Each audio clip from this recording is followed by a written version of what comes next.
The following broadcast is a copyrighted production of the DHN Media Group. Any non-personal retransmission of this broadcast without the express written consent of the DHN Media Group is hereby prohibited.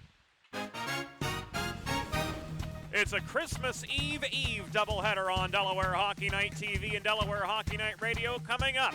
Downingtown East and Salesianum, followed by Marple-Newtown at St. Mark's, and it's all here on DHN.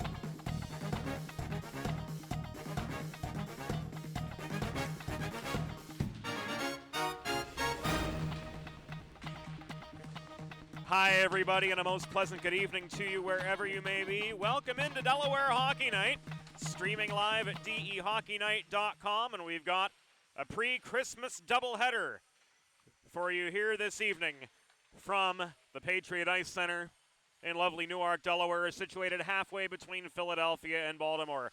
Coming up, the Downingtown East Cougars, looking to improve from 3-6, squaring off against Salesianum, who, well, they've won their last three. They looked ahead to the holiday break with a 4-game winning streak.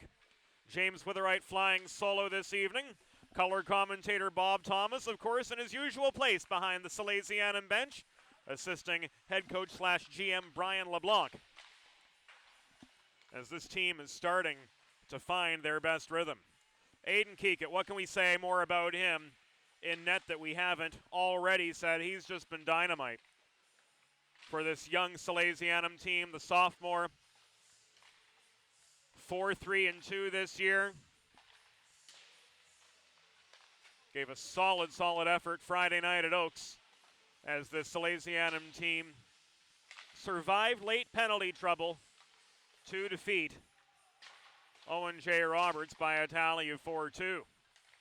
Downingtown East, they've had some troubles of late. They're 3-6, looking to rebound from a loss. Ryan Prestako, the driving force behind the Cougars, 8 goals, 9 assists.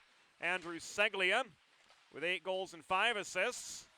So 2 in the point-a-game column, and Theo Vella pretty darn close to that mark too. He has 3 goals and 5 assists so far this season with 8 points, and then it tails off a bit from there. Jacob McCallion, starting left winger, second of the team in assists with 6 so far this year. And we will see Ian Warder between the pipes. He's 1-4 with a .552 goals against average and an .831 save percentage. Pre-game warm-ups reaching their conclusion in just a little bit. We'll take you inside the Patriot Ice Center for the opening introductions tonight. And we'll let you know now that Delaware Hockey Night is brought to you by the DHN Media Group. Solutions for small businesses, ranging from writing and editing services to social media consultation, web and graphic design, and so much more. DHNmediagroup.com. And also by Colonial Motors. In business for the last 25 years with 3 convenient locations in central Delaware. Find your next pre-owned car at colonialmotorsinc.com or one of their 3 convenient central Delaware locations. Without further ado, let's listen in to the pregame introductions here at the Patriot Ice Center. Downingtown East traveling left to right in their away blue kits. Salesianum decked out in their home whites this evening will travel from right to left.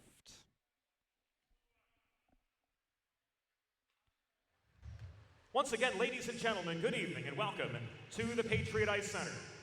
The Intercounty Scholastic Hockey League presents this evening's regular season game between the Downingtown East Cougars and Salesianum. Here are tonight's starting lineups. For Downingtown East, starting in goal, number 31, Ian Warder. On defense, number 8, Sean Woods, and number 77, Jay Fetterman. At left wing, number 97, Jacob County. At right wing, number 14, Theo Dalla. And starting at center, number 72, Ryan Prestego. Now, ladies and gentlemen, the starting lineup for Salesianum. Starting in goal, number 37, Aiden Higgins. On defense, number 33, Cam Briggs.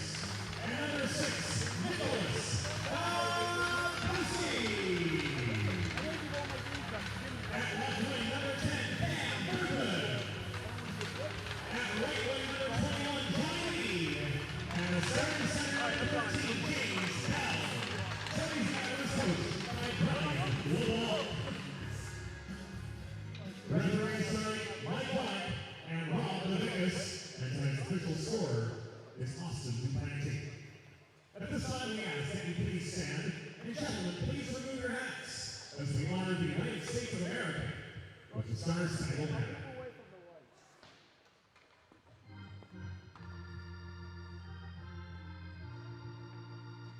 Oh, say, can you see by the dawn's early light what so proudly we hailed at the twilight's last gleaming, whose of stripes and bright stars through the perilous fight o'er the ramparts we watched were so gallantly streaming, and the rocket's red flag, the bombs bursting in air, gave proof through the night that our flag was still there. Oh, say does that star-spangled banner yet wave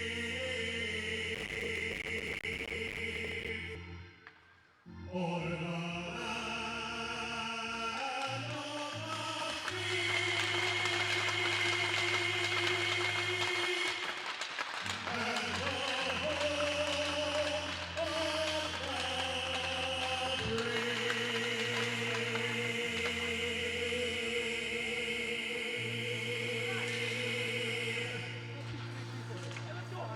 free and the home of the brave. And without further ado, it's time to get this party started in Newark, Delaware. Aiden Keekett heading to his perch. 90 feet to our right. The sophomore 4-3-2 this year, with a .358 goals against average and a save percentage of .859.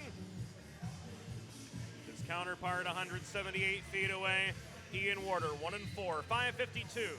His goals against average, his save percentage .831. Salesianum running essentially a 1 and a 1A line. No real distinction between their first and second. We'll see James Bell taking the opening draw, flanked by leading scorer Cam Bergman. He's got 16 this year. For the Sals, and we'll see Johnny Lee, Jr., at his other flank. Ryan Prestego, the captain of the Cougars, and their leading scorer in to take the draw. For the blue-clad Downingtown east side, and off we go in the first stage. Johnny Lee fed the puck along the far boards, chips the puck in deep behind the Downingtown east goal, but it's taken away by Theo Vella in the far corner. Tries to carry it out of the zone. It's swatted on from the near half wall by McCallion. Up the far side, Presteko can't chase it down between the dots. In the Salesianum zone, it's picked away by Johnny Lee. Advanced to Bergman, but he skates into a 1-on-2. Fetterman angles in wide. The shot from the left dot sailed into the far corner. Falkowski holds the point. Works it back to the far side where Johnny Lee awaits, but he's pressured by Sean Woods. Was forced to get rid of the puck a little bit too quickly. Theo Vella takes it away. Pushes it back as far as center red. And up that far dasher, Falkowski plays it ahead to Lee. Cross ice pass shot from the top of the left circle, and Cam Bergman stick checked away by Jay Fetterman. Battle for the puck develops behind the cage. Bergman mishandles it. It rolls out to the left half boards. Swatted in deep again by Ethan Sharp, but he's countered by Woods, and it's cleared out by the Cougars. Advanced over the center logo by Theo Vella. In behind the Salesianum goal. This puck rolls to the far side where it's shoveled out by Pat Kelly, but he threw it into his own man's skates. A second time he'll have to clear. Worked forward by Logan Downs from over the center logo. Picked up by Kevin Shannon deep in his own zone for Downingtown East, and cleared out of harm's way by Pfeiffer. Pfeiffer works it up the middle to Matt Sano, thrown in from over the blue line. It ends up below the Salesianum goal, carried out once again. Chipped ahead by Downs. He races to the puck to set up a 2-on-1. No, he doesn't. He is guilty of an icing. A minute and 42 seconds into the contest. No shots yet, at least none on goal. And this puck will come back deep into Salesianum territory.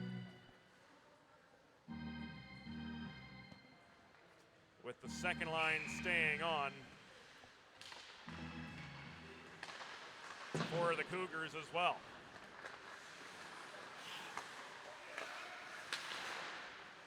Battle for the puck at the right dot. Pfeiffer works a shot in. There's the first of the game. It was turned aside by Keekut. Subsequently cleared. This will be another icing. At the 2-minute mark of the opening frame here in Delaware. The big guns coming out again for the Cougars. Presteko's Logar McCallion. And they'll face off against Salesianum's third line, who's centered tonight by Aaron Onesi. Shot from the left half wall off the draw, and Carl's Logar was turned aside by Keekut. Rebound ends up in the near corner, brought out by Jake Ehrlich. He couldn't connect over the center logo nearly with Braden Krass, and back in come the Cougars, namely Ryan Presteko, trying to weave through traffic below the net. Braden Krass took the puck away, and he bounces it back as far as center. Taken right back and walked up by Krass now after Woods failed to advance it the other direction for the Cougars. They collide in the far corner. Puck is knocked loose. Ehrlich tries to step up center point, but McCallion challenges him, and he sets up a 2-on-1. Here's Carl's Logar at the left half wall. His shot from long range. Stick checked off its line by Jack Clark. Puck is loose behind the Sally's goal. Picked up again by Krass. Worked forward to Frankie Palante, who had his first goal of the season just a week ago, as the Sal's defeated Roman Catholic 3-2 at the Flyers skate zone northeast. Here comes Bell crashing the net. Couldn't get one away. That shot turned aside by Ian Warder and subsequently cleared the length of the ice along the near boards by Downingtown East. No icing, says referee Mike Bonnick. The Albertan working tonight with the local, Rob Novickas, who hails from Delaware County, Pennsylvania. Both USA Hockey officials instructors, so we're guaranteed a well-called game tonight, as both of these men know the rule book inside and out and have helped develop many an official. Wow! Kalen Triggs from the right point saw his shot stick checked in the atmosphere, but it rolls right past Ian Warder, and it's 1-0 Salesianum.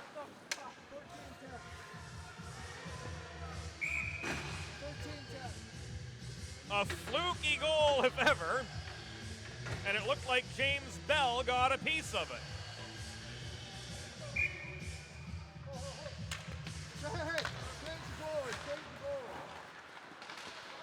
It is 1-0 Salesianum.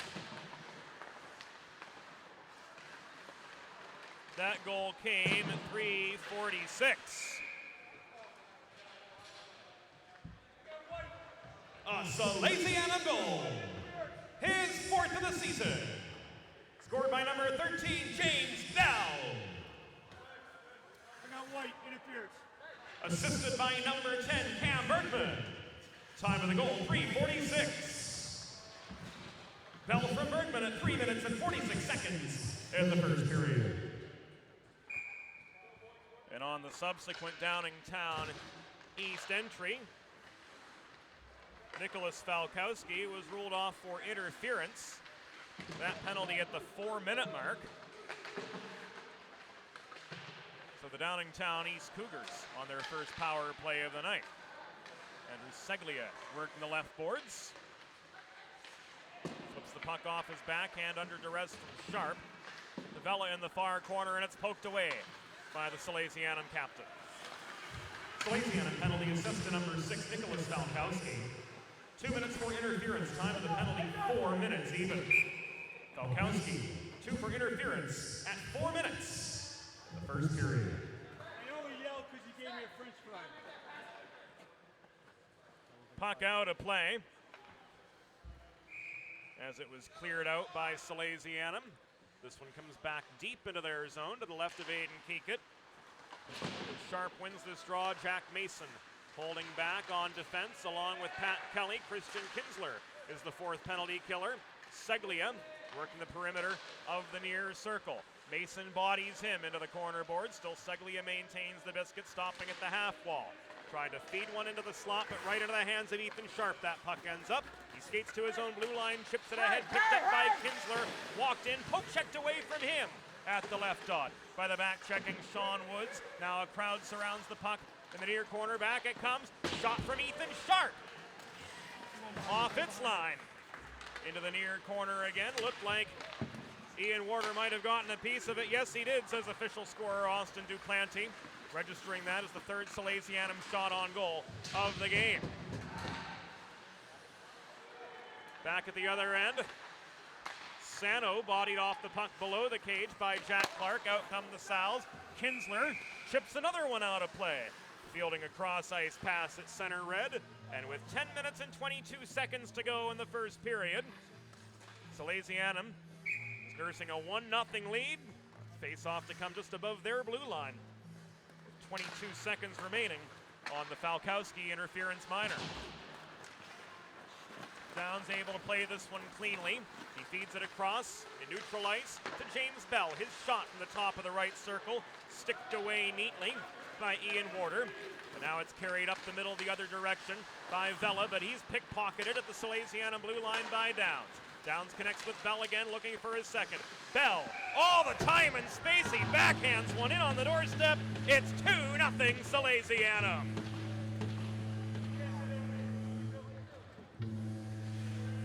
The net front backhander gets past Warder. 13-22. Logan Downs with the headman pass. Gets credit for the lone assist, and it is 2-0. In favor of the boys from Wilmington.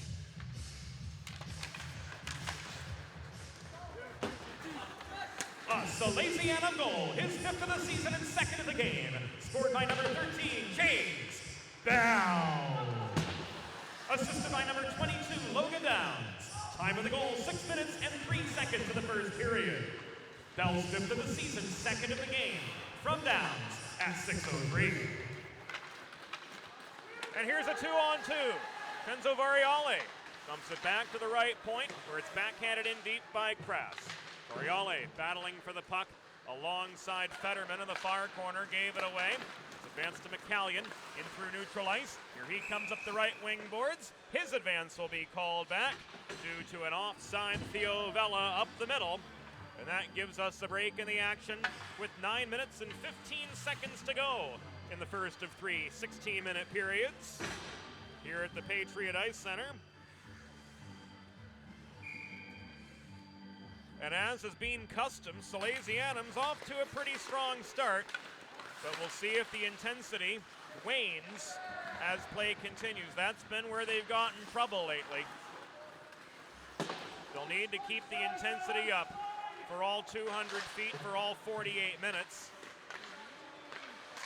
if they're going to come out of 2019 with a 4-game winning streak.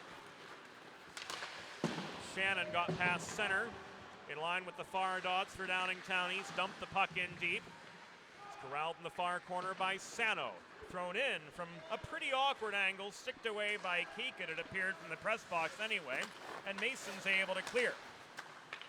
Contested over the logo, Bell couldn't advance it past the reach of Riley Flexner. Back it comes behind the Salesianum goal once again, where Jack Mason fails to clear. Shannon protects the right point. He steps up to the top of the circle. His shot from 35 feet, blocked away by the left shin of James Bell. Opposite point held by Carter Vella, who wound up. We've got Carter Vella and Theo Vella to account for on this Downingtown East Cougars side. We'll keep them straight for you as best we can through the course of tonight's contest. Cam Bergman accelerating through neutral territory, tried to split defenders. He couldn't snipe one from 40 feet away. His hard shot from long range was blocked away by Warder. Bergman came up with his own rebound, cross-slot pass from Falkowski. Worked in close, Bell looking for the natural hat trick, but his shot from inside the right dot was stick-checked off its intended path. Falkowski rifles one in from long range, and that gives us a stoppage in play. Delayed offside was the case, so that an illegal shot, as ruled by referee Rob Novickis.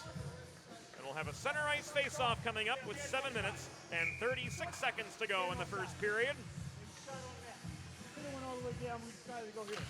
of a 2-0 game. You can hear Rob Novickis giving the explanation of the whistle to the Salesianum staff. Presteko from just above the Sally's blue line flips the puck in. It was chased down net front by Zlogar after Jason Pfeiffer took a punishing hit in the far corner boards while centering the puck. Zlogar couldn't do anything with it. It's tied up in the near corner. Brought free by Ethan Sharp for the Sal's. Kinsler winds up. Cross-ice pass hits Sharp over the center logo. He accelerates back into the Cougar zone. Long-range shot. Deflects off the glass and bounces up into the netting with 6 minutes and 59 seconds to go here in period number 1.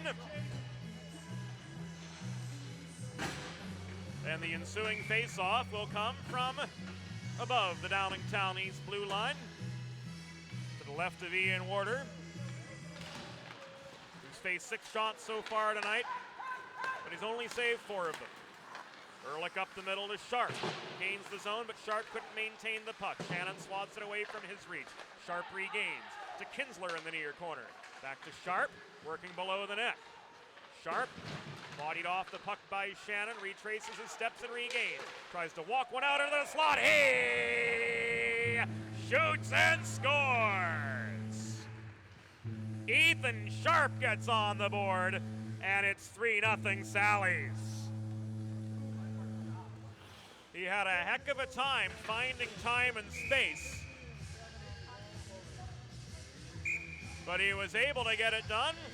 He walked it around from behind the net, and that makes it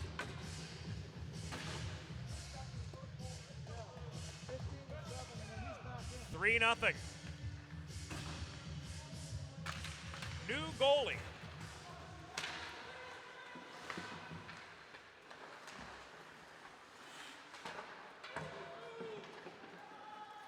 for the Downingtown East Cougars. As we take our notes, it's Giacomo DiCola taking over in net.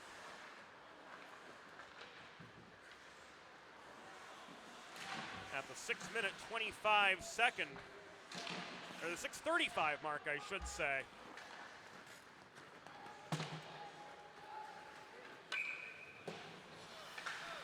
Of this first period.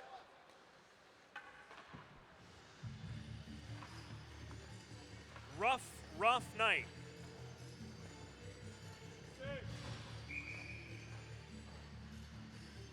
For Ian Warder.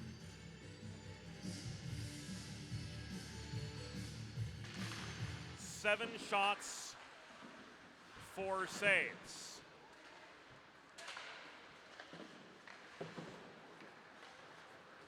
We'll get you the information on that last goal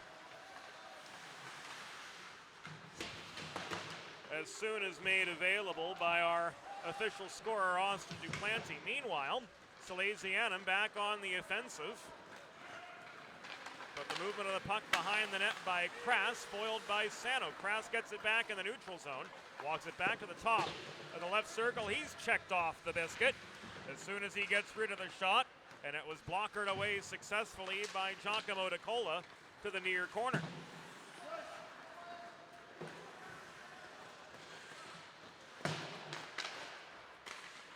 Jake Ehrlich had the assist on the Sharp goal. Puck held behind the net by Palante. Now he's got space up the left side, backhands it to Kalen Driggs holding the near point. Slammed in, off the near wall back to Palante. Rimmed around behind, beyond the reach of Johnny Lee and into the hands of Sean Woods for the Cougars. A Salesianum goal, his 5th of the season, scored by number 15, Ethan Sharp. Assisted by number 7, Jake Ehrlich. Time of the goal, 9:25 of the first period. Sharp's 5th from Ehrlich at 9:25. Now in goal for Downingtown East, number 28, Giacomo DeCola. 4.5 minutes to go here in the first period of play. Sally's 3, Cougars 0. Andrew Seglia in a 2-on-2. Tried to work his way into the slot, but Pat Kelly holding close to home. Poke checked the puck out of his reach. Seglia gets it back in the near corner. He's hassled by Driggs, who reaches in, swats at his stick, regains the puck. Shannon holds the point, slaps one in from long range, but this one trickles out to the far wall, bounces back to the opposite point, thrown in deep by Carter Vela. Driggs battles for the puck alongside Prestako in behind the net. Prestako wins that battle, the leading scorer for the Cougars, kept high in the zone by James Bell. Threw the puck in, penalty coming up, it will be against Theo Vela for that cross check he laid behind the Salesianum goal. And the Sallies will head to the Colonial Motors power play with 3:38 to go in the first period.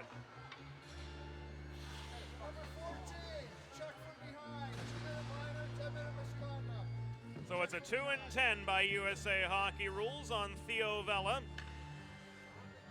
for checking from behind at 12 minutes and 22 seconds here in the first period. And referee Mike Bonnick signaling that an extra player will be needed to serve the 2 of the 2-10.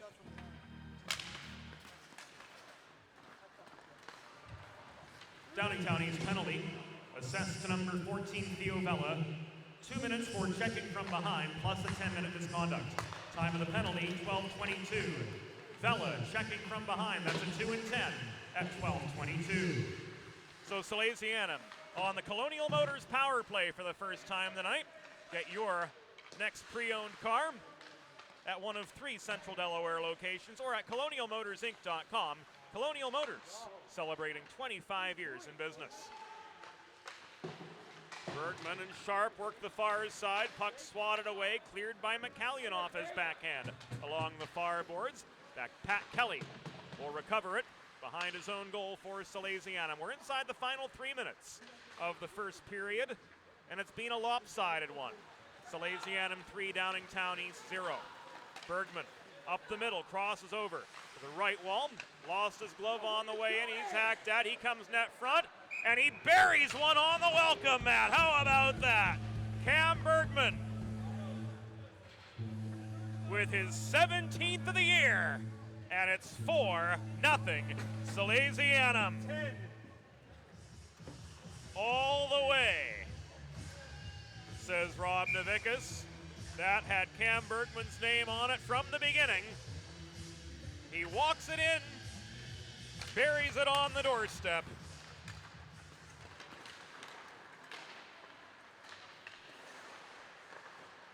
And it is now 4-0 Salesianum. Delayed penalty against the Sal's coming up. Prestako holds the puck at the far wall. Kick back to Woods, he lost the zone. Race on for it over center. Prestako, rather Fetterman back to his own blue line. Challenged by Onesi. And a hold is signaled. Salesianum goal. His 17th of the season, scored by number 10, Cam Bergman.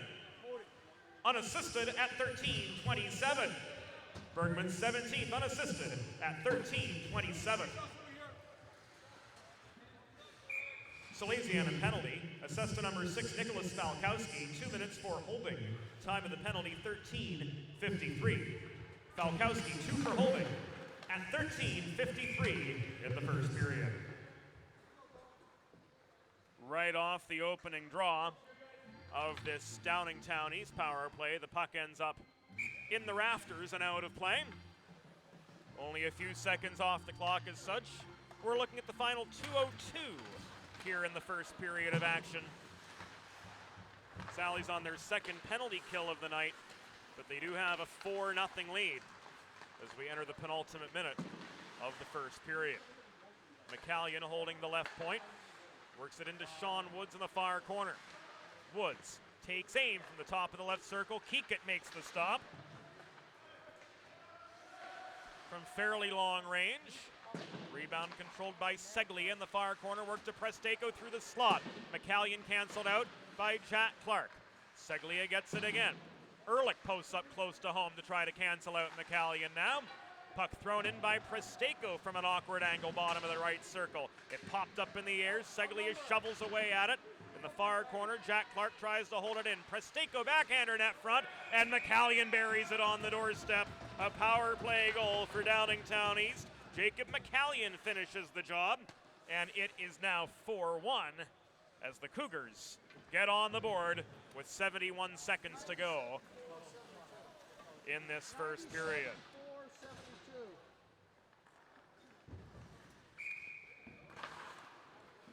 So the power play goal finished by Jacob McCallion.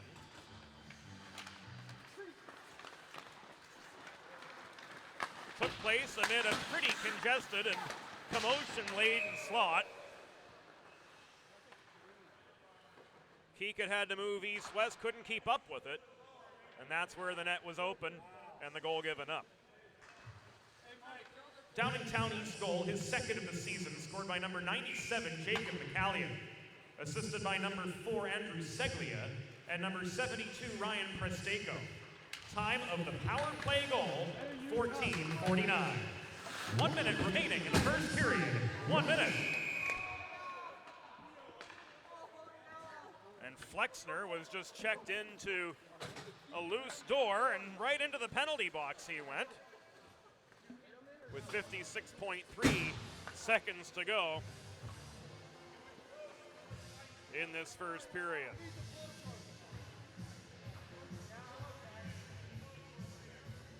He's okay, play goes on. Face-off takes place above the Salesianum blue line. Sharp overpowered by Matt Sano at the dot.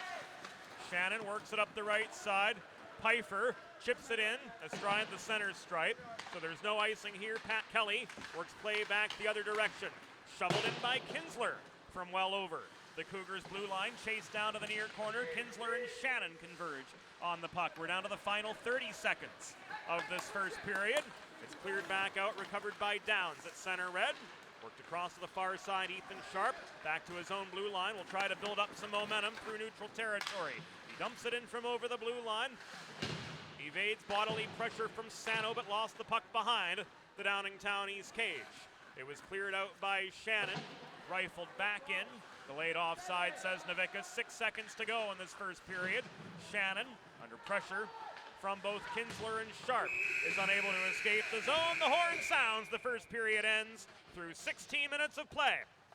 It is Salesianum 4, Downingtown East 1. We'll take a break on Delaware Hockey Night. We'll be back with more here on DHN Radio and DHN TV, and it's all brought to you by the DHN Media Group.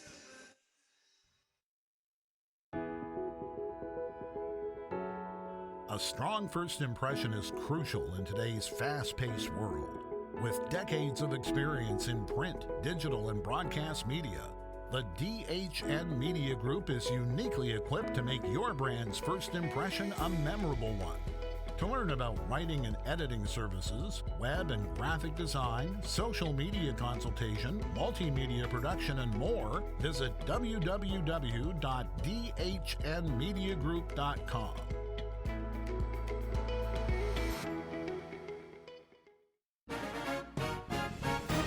It's time for the second period. Let's head back upstairs to James Witherite.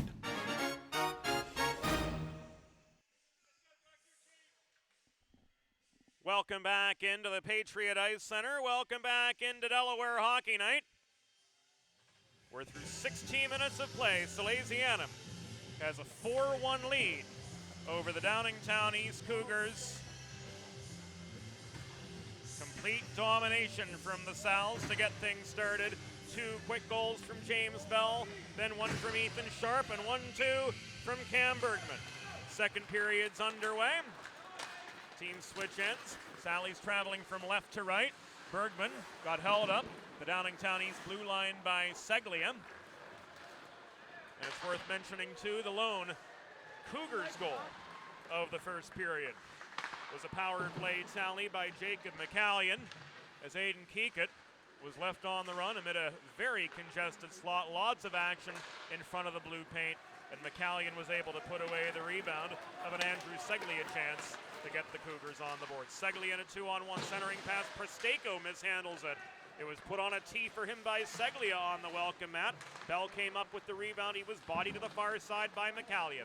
Presteko sweeps in, recovers the puck, circles behind the net, slams it off the near boards. Woods fans on it at the point, and Johnny Lee races down the puck up the right side. His time and space diminishes. He comes in deeper. He was able to get a shot away from the right dot.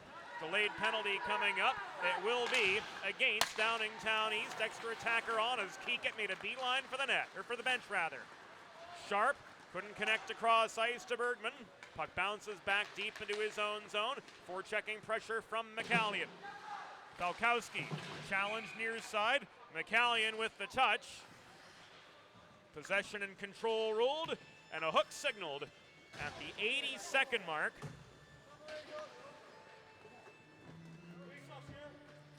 Of this second period. So Sean Woods guilty of a hook, and Salesianum's heading back to the Colonial Motors power play. They failed to convert on the first occasion. The second will begin just above the Salesianum blue line. Bergman down, Sharp, Kelly, and Bell are the 5 on this power play. Seglia, Carter, Vela, Sano, Fetterman are the 4 Downingtown East penalty killers. Downingtown East penalty assist to number 8, Sean Woods. 2 minutes for hooking. Time of the penalty, 1 minute, 20 seconds in the second period. Woods, 2 for hooking at 1:20. Sally's failed to convert on their first power play, and they're about to give up a 2-on-1. Seglia with some fancy footwork at the right wing boards got around Pat Kelly, who was angled off his intended line. Puck knocked loose from a scrum at the half wall, picked away by Bergman. Bergman up the right dots, changes direction quickly, sets up James Bell, top of the left circle. Rister was blocked off its line from 35 feet away. Puck ends up in the near corner, contested there. Sharp surrounded by blue sweaters from both angles. Gave it up to Carter Vela. This one cleared out, pressed on over the blue line by Sano. Swatted by Fetterman across to the Sal's blue line, where it's picked up by Ethan Sharp. 2.5 minutes gone here in the second period. 45 seconds remaining on the Woods hooking minor. Sharp comes back in. Long power play for these guys. They've been out for the first minute and a half of the man advantage situation. Puck thrown in from long range, steadied by Keekett, and he leaves it for Kelly. And it will now be advanced up the near boards by Bell. He gets to center, kept wide by McCallion. Bell stops at the half wall, flips it back to Logan Downs, the sophomore. Fires it across ice, one-timer from the left half wall. From a falling Ethan Sharp, was well off its intended target. Kept in by Bergman for the Sal's, flipped back to Sharp, below the goal left corner. Thrown into the slot, which was held down by Seglia, and he bats it out of harm's way.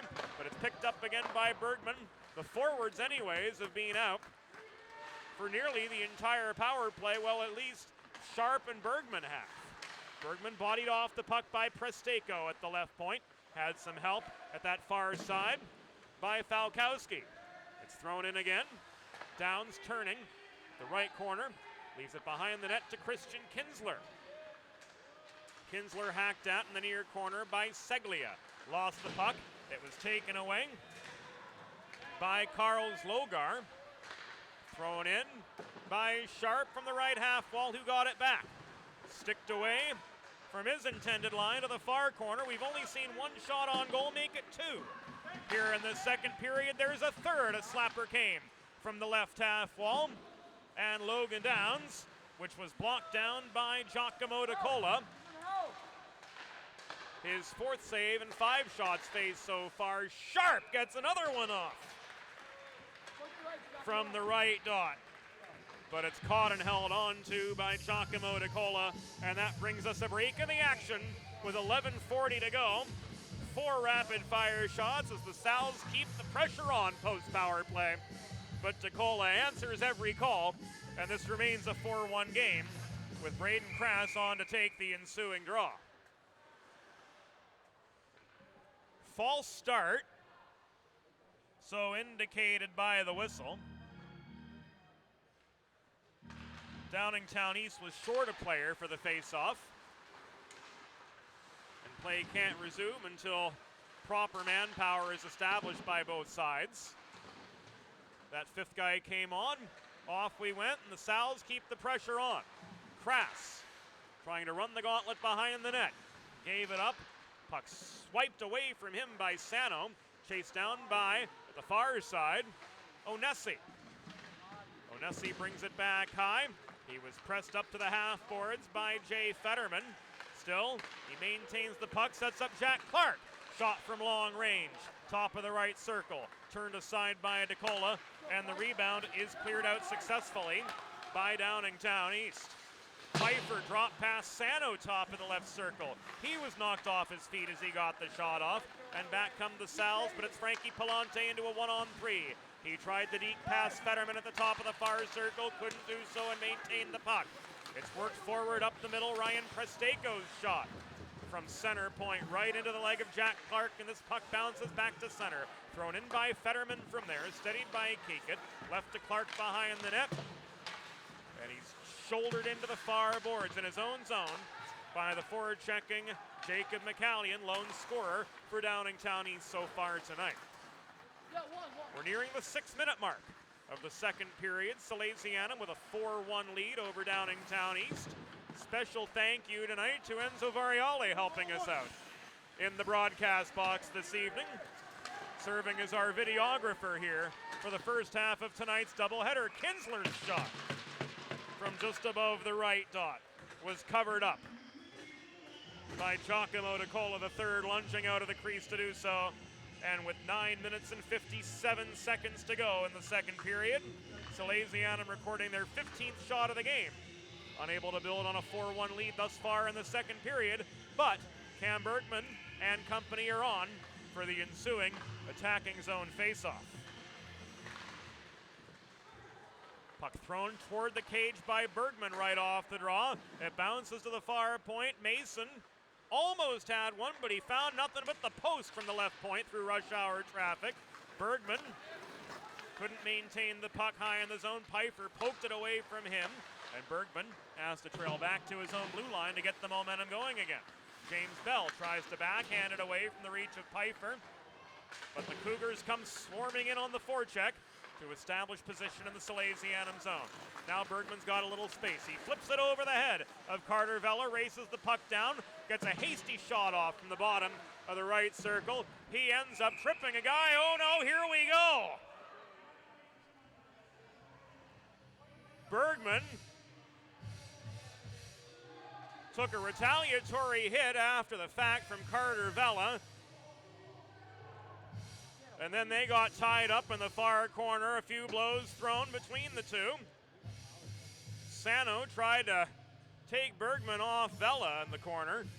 And we'll see what shakes out here with 9 minutes and 15 seconds to go.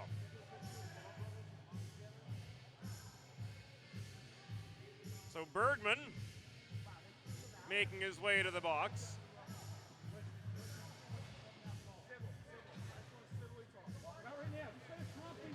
We'll get the word here momentarily. There's a lot to get through.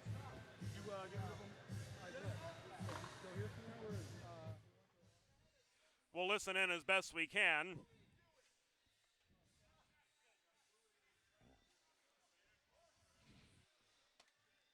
Vella's off for Downingtown East still on what was the 2-10 for the check from behind. No new men yet in the Cougars penalty box.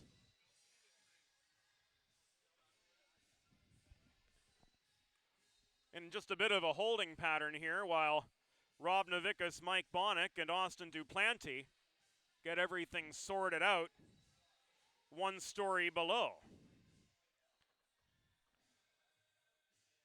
But we reckon something will come of the Bergman-Vella altercation in the far corner after what was initially a Bergman trip.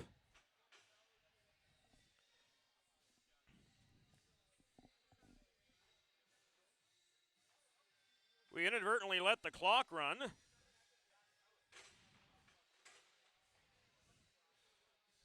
On our DHN scoreboard, we'll get that reset for you.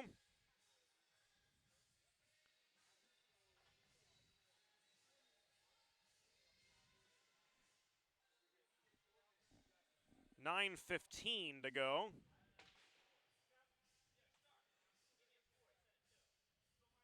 Here in the second period. There it is. And again, we'll get the whole story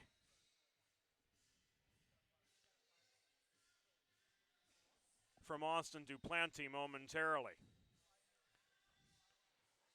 Ryan Prestako and Ethan Sharp, the captains, getting the explanation now from Mike Bonnick and Rob Novickas, as you can see.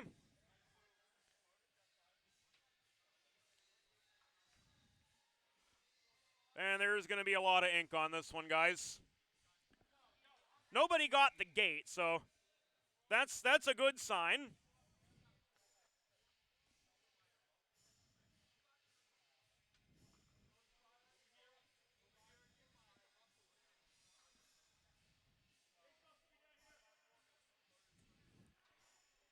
So there will be a double minor for Bergman.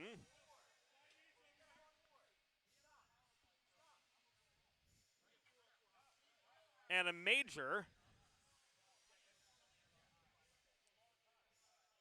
against Downingtown East.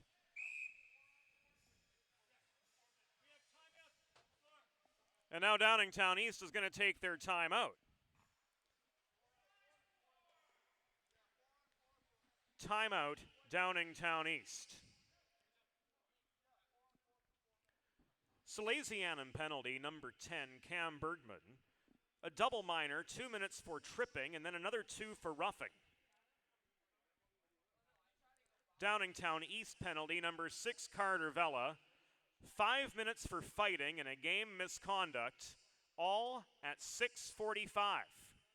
So Bergman, a double minor, tripping and roughing. Carter Vella, 5 in game for fighting. This all at 6:45 in the second period.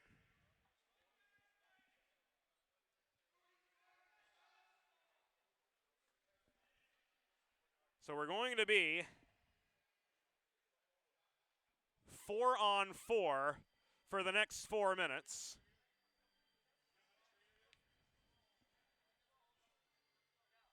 And then there will be, after that, a 1-minute major power play for Salesianum. We'll bring the sounds of the game back in for you after all of that was sorted out, and there was a lot to get to. Bergman with the double minor. 5 in game for Carter Vella, so he was shown the gate after he came in with the retaliatory actions on Bergman, and those two wrestled to the surface of the ice in the near corner rather of the Salesianum zone. So we're 4-on-4. Kelly from the right point tried to throw one in. Sharp couldn't hack it down on the doorstep. And back come the Cougars. Here's Seglia up the left wing boards. Nearly lost the puck at the top of the circle. Regained his footing, flipped it back to Fetterman, who barely held the zone at the near point. Seglia cross ice pass connects with Sean Woods. Shot from just inside the right half wall, blocked away. Presteko holds the zone, left point. Back across it comes, Seglia through the slot, tied up by Kelly as he failed to get a shot off. Took too much time to gather in the puck. Here comes Kinsler the other direction. It's a 2-on-2 for Salesianum. Kinsler's shot from the left half boards, well off its line. Puck bounces back into the neutral zone. McCallion absorbs a check at the top of the Salesianum bench from Kelly. Was taken off the biscuit. Sharp had to chase it down, though, deep in his own zone. He failed to clear, and the shot from Woods ends up right in the breadbasket of the sophomore netminder Aiden Keekett with 8:07 to go here in period number 2.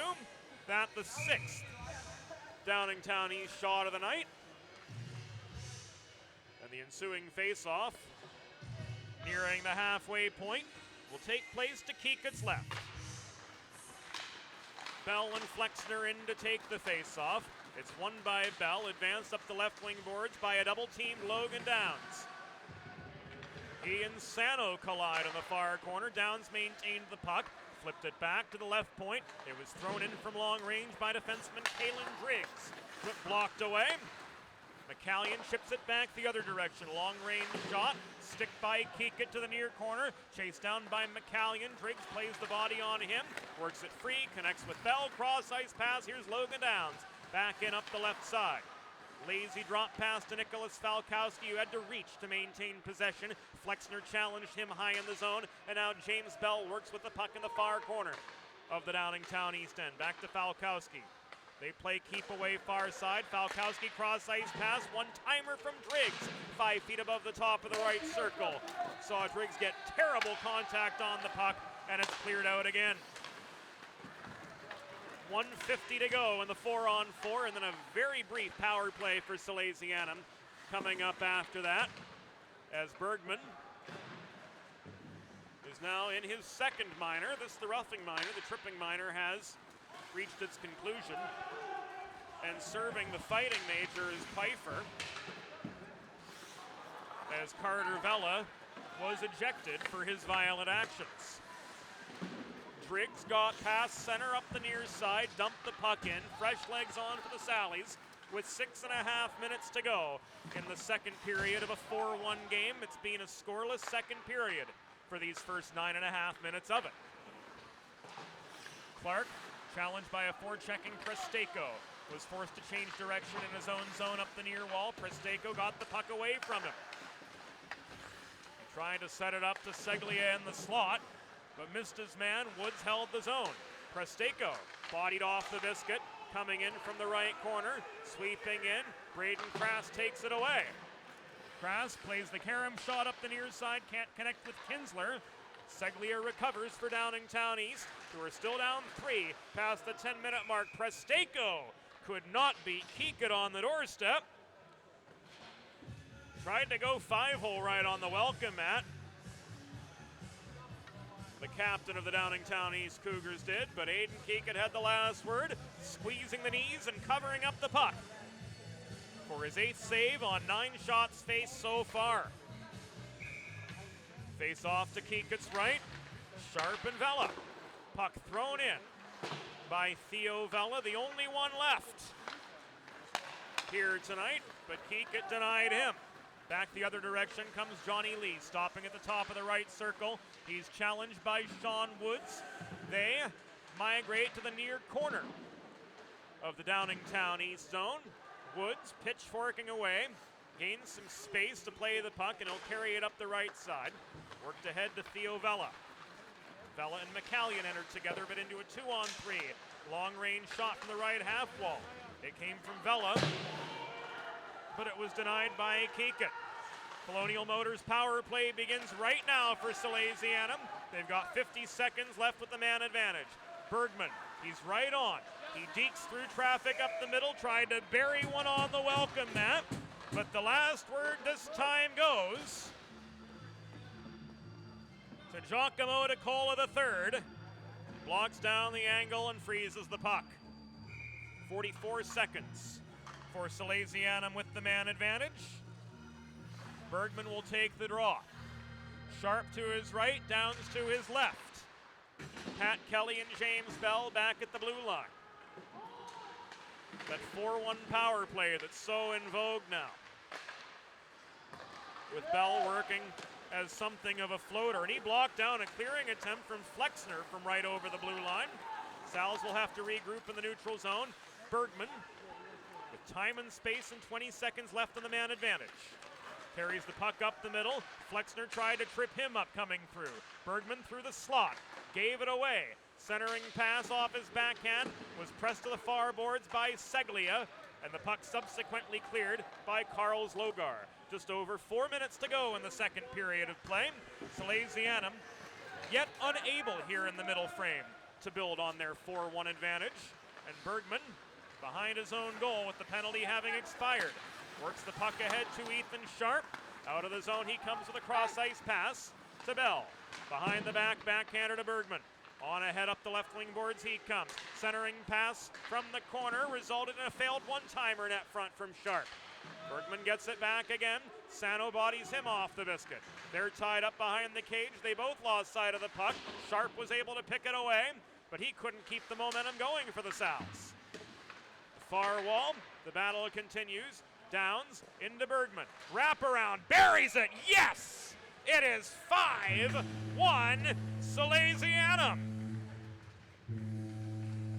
Bergman gets his second of the night on the wraparound. DeCola overcommitted to the left side of the cage, and Bergman pounced while the iron was hot. The assist to Sharp and Bell at 12:28.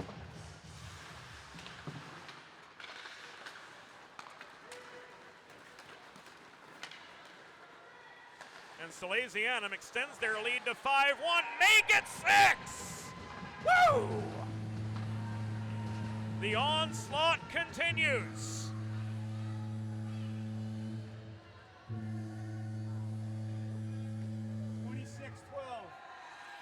As Frankie Palante, off the subsequent face-off, wastes no time. 13 seconds between goals. Palante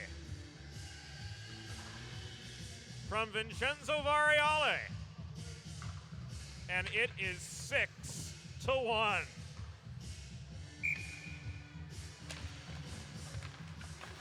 We might need more ink, Enzo. A Salesianum goal. His 18th of the season and second of the game. Scored by number 10, Cam Bergman. Assisted by number 15, Ethan Sharp, and number 13, James Bell. Time of the goal, 12:28 in the second period. Bergman with his 18th of the season, second of the game. From Sharp and Bell at 12:28. A Salesianum goal, his second of the season. Scored by number 26, Frankie Palante. Assisted by number 12, Vincenzo Variale. Time of the goal, 12:41 in the second period. Palante's second from Variale at 12:41. We're down to the last 2.5 minutes of the second period. 6-1, the Salesianum lead. And a puck out of play. Off a Downingtown East stick, ends up in the netting. Extending up from the glass on the spectator side. We'll let the clock count down to its accurate 2:21 spot. And Salesianum, as a result of the failed clearing attempt, is gifted an attacking zone faceoff. Ehrlich unable to hold the point. Will have to chase down the puck along with Jack Clark, his D partner. Forechecking pressure comes from Jason Pfeiffer. Zone held by Seglia, so the forecheck was effective from the Cougars' side. We've entered the final 2 minutes of the second period of action here at the Patriot Ice Center. Seglia through the slot, gave the puck away. It was swatted out of his reach by Andy McChrystal. Shoveled up the far boards by Kinsler, who tried to jump to get on past Carl's Logar. And the whistle of Mike Bonnick sounds with 1 minute and 42 seconds to go in the second period.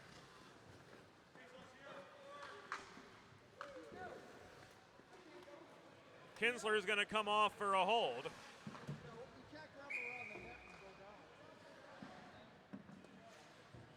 And Downingtown East is back on the power play. Salesianum penalty assessed to number 5, Christian Kinsler. 2 minutes for holding. Time of the penalty, 14:18. Kinsler 2 for holding at 14:18 of the second period. So the Sal's back on the PK. The lone Downingtown East goal came with the man advantage. Presteko bulldozes his way into the Salesianum zone, but found a congested slot between him and the net as he ground down to a halt 20 feet away from Kika. Here comes Theo Vella back in up the middle. He's angled to the near side, but still up high by Clark. Fetterman back into Vella. 1 minute remaining in the period. 1 minute. Fetterman holds the left point after Vella's set up from long range was inadvertently blocked away by the skate of Mike Bonnick. Follow-up shot from the left point, covered up by Kikut, and that brings us a chance to breathe with 50 seconds to go in the second period. And the Sal's getting their bottom six rotated in. They've got some breathing room with a 6-1 lead.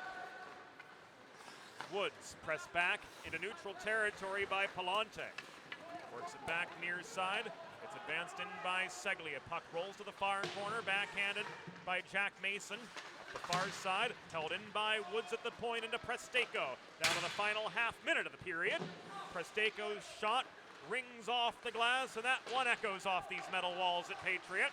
McCallion bodied off the puck behind the net by Mason, gets it to Presteko on the welcome mat, but he clears the crossbar and misses the near side post by a country mile. Kelly handles the rebound, lazily clears this puck the rest of the way.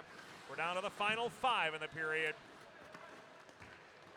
And Sean Woods will be able to do nothing further with it as the horn sounds and the second period ends. 6-1 through 2. Back with more on Delaware Hockey Night, presented by the DHN Media Group.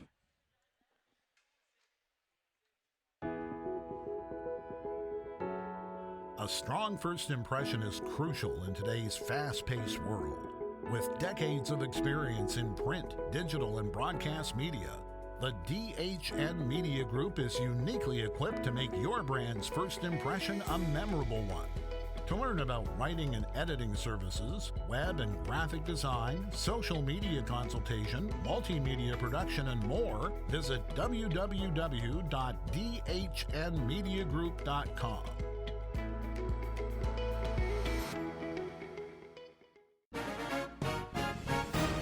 It's time for the third period. Let's head back upstairs to James Witherite. Welcome back to the Patriot Ice Center in Newark, Delaware. Welcome back to Delaware Hockey Night, brought to you by the DHN Media Group and Colonial Motors. James Witherite flying solo tonight at the Patriot Ice Center, where through 2 minutes of play, Salesianum leads Downingtown East 6-1. Coming up next, the second half of our doubleheader, Marple-Newtown at St. Mark's. We'll have that for you in full here on DHN as well. Be sure to visit our full broadcast schedule at dehockeynight.com. Set for the third period of play, and Salesianum will be on the PK for another 17 seconds after the Kinsler holding minor brought the second period to its conclusion. Downs, Sharp, Falkowski, and Driggs are the 4 penalty killers to begin the third period. Seglia, Pfeiffer, Flexner up front for the second wave of the power play. Sano and Zlogar holding down the back end, and Falkowski off that opening draw dumps the puck in behind the Downingtown East goal. Pfeiffer can't chip it out. Penalty has expired. Sharp stick handles in neutral territory. Now he waits. Brings it back to his own blue line. Cross ice pass hits Driggs. He tries to chase it down near side. Zlogar hacks away at him. Centering pass corralled by Sharp in a congested slot. But his efforts from 20 feet away clear the crossbar into the glass. And the puck is subsequently cleared by Pfeiffer along the near wall. Reached by Falkowski at the bottom of the right circle from our perspective in the press box. To the left of Aiden Keekett, here comes Kinsler. He looked a hard slapper at the right point, instead walked it in. Downs couldn't bury one on the welcome mat. Back it comes to Kinsler. Sharp crosses over to the far point. Works it into Kinsler again. Gives it up in the slot. Nobody there but a sea of royal blue and gold sweaters. And Carl Zlogar is able to work this one free of harm. We're in the second minute of the third period. Sally's 6, Cougars 1. Drop pass from Sharp up the right boards. Fails to connect with Kinsler. And a rough is signaled at the 1 minute and 23 second mark of the third period as Kinsler and Presteko converge on each other, and Kinsler is ruled the culprit of roughing 83 seconds in to the third period. And that will give the Cougars a power play.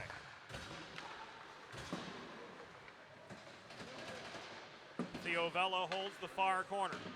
Woods challenged at the point. Gives the puck away to Onesi, who's able to clear it from his own blue line. Salesianum penalty assist to number 5. Christian Kinsler. 2 minutes for roughing. Time of the penalty, 1 minute and 23 seconds. Kinsler 2 for roughing at 1:23 in the third period. This is Vella at his own blue line for the Cougars. He tried to dance through traffic in the neutral zone, but Variale took the puck away, and Clark from his own blue line cleared it again for Salesianum. Advanced again by Woods out beyond the Salesianum blue line. Icing waved off by Mike Bonnick.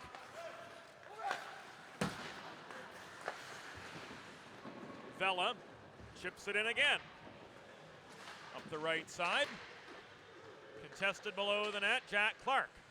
Trying to shake free of forechecking pressure from McCallion. Gave it up, Sano's shot from center point was blocked away. Keekett still had to make a play on it.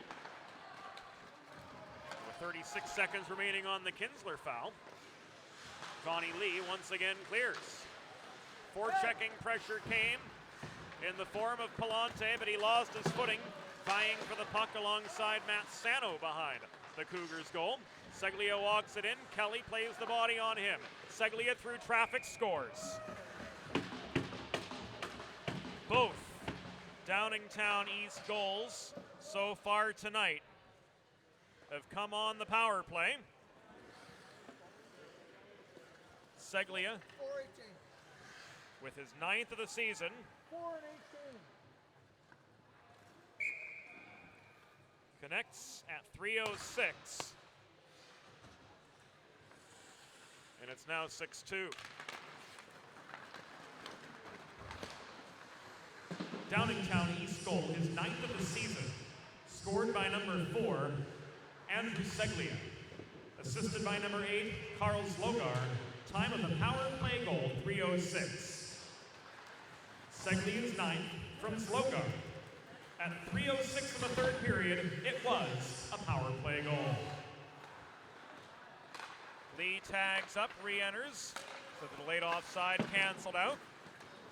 But Carl again, that being Carl Zlogar, fires the puck up the near boards. Back it comes, chipped away to the near side by him. Recovered by Mason, foot back to Bergman. Deep in Salesianum territory. With 12 minutes to go in regulation. We'll let the clock tick away. As once again, it failed to start up for us. These things happen when you're working with a two-man press box. Hey, we'll be real about it. Working on a fairly thin budget. I guess this is the time to say sponsorship opportunities are certainly available for 2020. Join the DHN Media Group and Colonial Motors in getting your name in front of a growing audience. 2 shots turned aside by Keekett, one from McCallion, one from the opposite side by Presteko, and a scrum behind the cage. The result of the second save, extracted by Presteko. Fetterman, right point, bodied off the puck by Bergman, couldn't get a shot off cleanly. McCallion's rebound chance failed to materialize, and Driggs, looming net front, clears it back to center off his backhand. Sponsorship opportunities are available in 2020. Drop us a note at dehockeynight@gmail.com to learn more. Your sponsorship and support enable us to get a better product in front of you and to get you more coverage of collegiate, scholastic, and club hockey in and around the first state. Face off to Keekett's right was won by Salesianum. Clark plays the carom shot off the glass. Up the near side, it's carried on by Kinsler and deflected over the boards and out of play with 10:58 to go in regulation.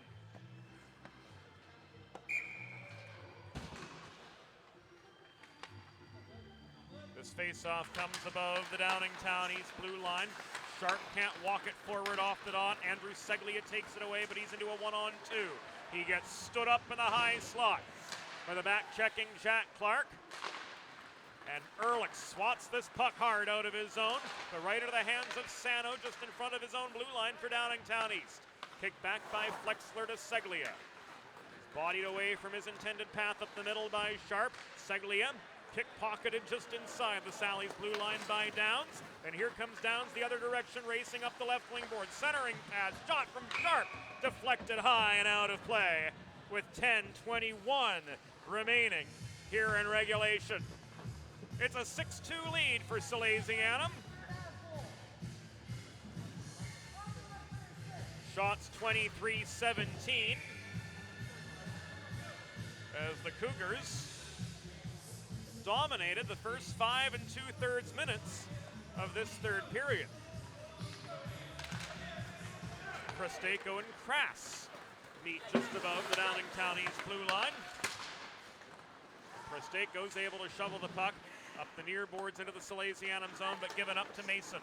Fetterman recovers, advances to Vela up the middle, but he's stood up at the Sally's blue line again by Crass. Vela's able to regain the puck. He wrists it on past Kelly up the far boards, chased down by Mason at the corner, but he's double-teamed there by a pair of Cougar forecheckers. Presteko stole from Onesi, worked in close to McCallion, back into the slot it comes, mishandled by Presteko, and Frankie Palante is able to muscle this puck out over the blue line before Woods turns it back in and fires it off the backboards.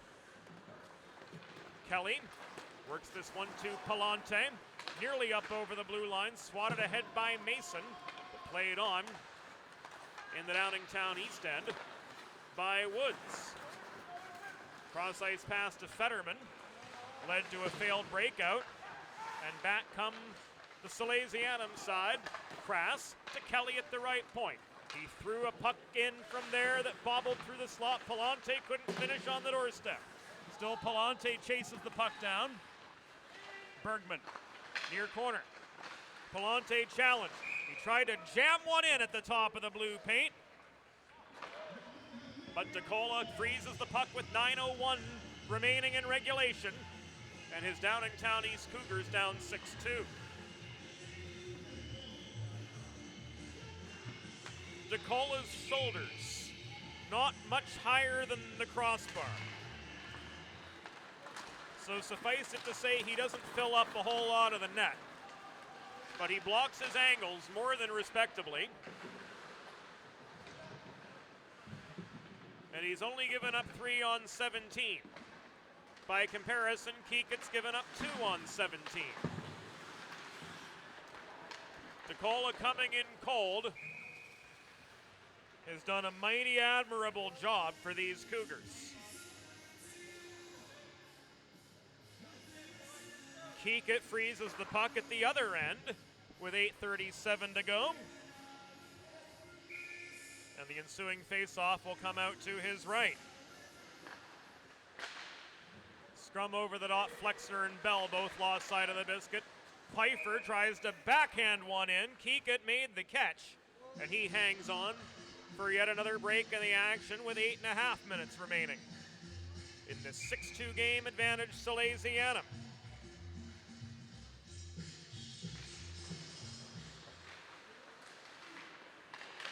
Pfeiffer, top of the left circle, worked it into the low slot. Flexner couldn't finish on the welcome mat. Back out come the Sal's. No, they don't. Johnny Lee's clearing attempt was foiled right as soon as he got rid of the puck. Here comes Seglia through the slot, but he's marked by Bergman, who hustled back into his own slot to work play back as far as the Downingtown East blue line. Good back-checking effort from the junior and the leading scorer for this Salesianum side.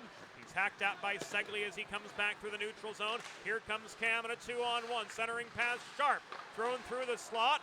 Lee couldn't finish either. Sharp does. At least it looked like Sharp did on the welcome mat with 7:47 to go.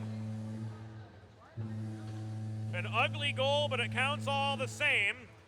And it's now 7-2. It indeed was. Ethan Sharp on his second goal of the night.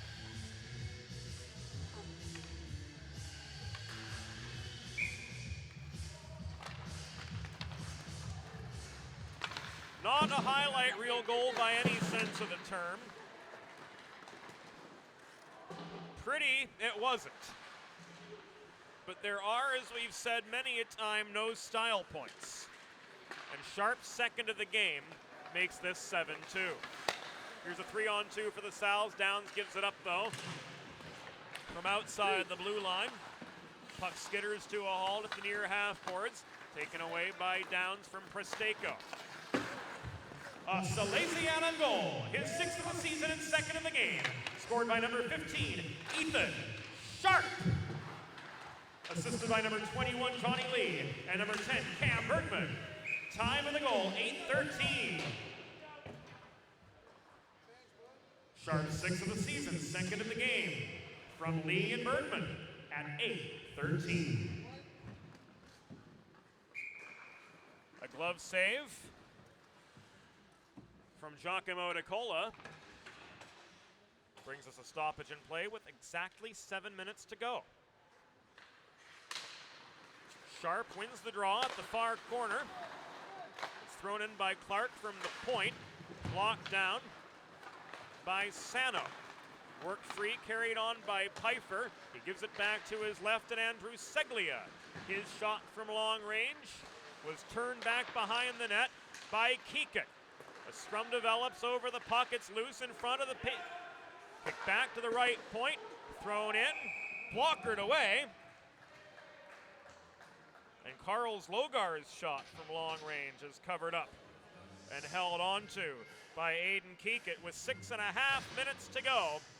And Salesianum looking like they'll be well on their way to their 4th consecutive win. And they'll carry that momentum with them into 2020. Matt Sano couldn't snipe one from downtown. That through the pipe and right into the glove of Aiden Keeket. Slogar holds the right point now after Seglia won the ensuing draw. Taken away by Mason. Played up the far side by Andy McChrystal. Races on for this puck. Palante reaches for it, generates a shot, but a hasty one at that on the doorstep as DeCola's able to block that one down. Fired back in by Pat Kelly from the right point. And a rough is signaled by Rob Navickas with 6:03 by the official tally remaining in the contest. Damn, I don't know what he was doing. He jumped in the air and took his head off. Jason Pfeiffer off for roughing with 6 and change to go, and Salesianum's back to the Colonial Motors power play. Not that they need the help, they're up by 5, and we've seen some steady improvement from these gentlemen over the last few weeks. Palante, Crass, and Lee on up front. Kinsler, Falkowski holding down the back end. So the second wave starts this power play for the gentlemen in white. Downingtown East penalty assist to number 91, Jason Pfeiffer. 2 minutes for roughing. Time of the penalty, 9:57. Pfeiffer 2 for roughing at 9:57. Shot from Crass right into the breadbasket of Giacomo DeCola with 5:40 to go with 1:37 left on this Colonial Motors power play. Again, visit Colonial Motors at one of their 3 convenient Delaware locations in Middletown, Smyrna, and Dover, or online at colonialmotorsinc.com. Colonial Motors, proud supporters of Delaware Hockey Night and celebrating over a quarter century of business, connecting Delawareans with pre-owned vehicles for any and all budgets. Centering pass intended for Kinsler from Crass was blocked away. Falkowski chases it down at center. He and Vela converge, vying for the puck. Crass's shot from 15 feet out at the bottom of the left circle was deflected up into the netting and out of play with 4:53 remaining in regulation. A 7-2 score before us here at the Patriot Ice Center. Face-off coming to the left from our vantage point, from the right, as it pertains to netminder Giacomo DeCola III. Seglia clears the puck to McCallion. His shot from the top of the right circle, caught, held onto by Aiden Keekett. And that brings us a little bit of breathing room with 4:42 to go in regulation. Keekett with his 22nd save of the evening. Face-off comes to Keekett's left. Quick shot ends up right back in his glove as Seglia took aim from right over the dot. Bergman wins the second go-around, but Seglia gets it back off the stick of Bell. Worked ahead by Kelly. 23 seconds remaining on the penalty. Bergman splits defenders, and he rockets one in from 15 feet. It's 8-2 Salesianum. There's the hat trick for Mr. Cam Bergman. And there's the 8th.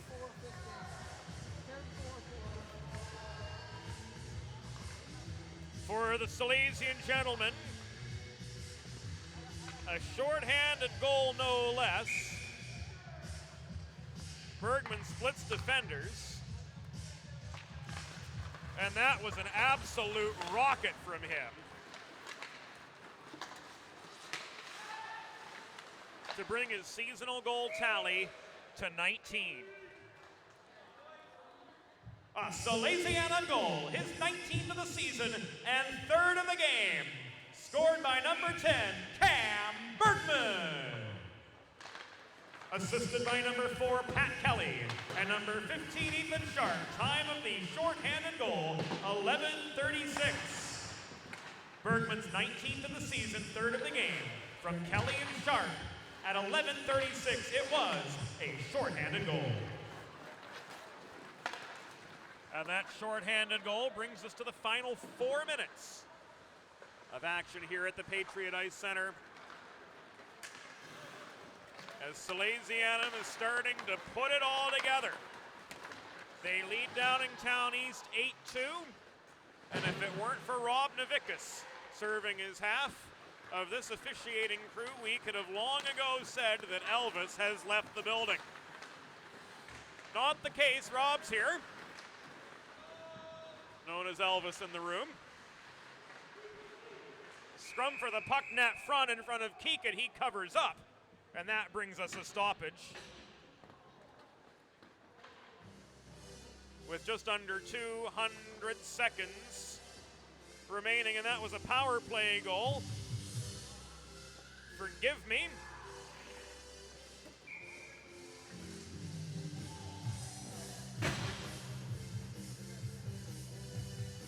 When one arena has the scoreboard listed with home on the left, visitors on the right, and here the visitors are on the left, and you go into autopilot, sometimes it bites you in the rear end. Correction on Bergman's third goal at 11:36. It is correctly listed a power play goal. So Cam Bergman connects on the Colonial Motors power play for Salesianum, finishes the hat trick. 2:45 to go. Long range shot turned aside by Keegan. Thrown back through the slot again by McCallion. Kept in high by Sano, but cleared out of harm's way by Krass. Advanced to Kinsler 1-on-2. His shot from 30 feet away, stick checked off its line up into the glass, and picked down by Zlogar. He's challenged for the biscuit by Sharp, who circles behind to the left corner, throws it into the slot. Kinsler can't finish on the doorstep. 2:12 to go here in the game. Salesianum just nursing away at that 8-2 lead. If they can pad it a little bit more, all the better. If not, there's plenty of room to breathe now down to the final 2. Jacob McCallion up the right wing boards. Regains the Salesianum zone, but gave it up to Clark behind the net. Cleared out by Ehrlich. Swatted down by Kinsler, shy of red. And Sharp lent support. Regained the puck. Carries it back into his zone. Under forechecking pressure from Presteko. He leaves it for Clark. Now it's just a long game, a keep away for the Sallies. Variale leaves it back to Kelly. Down to the final minute and a half we go. Flexner plays the body on Clark, who got to center red before firing the puck in deep. Variale looming, putting forechecking pressure on Sean Woods. Took the puck away from him.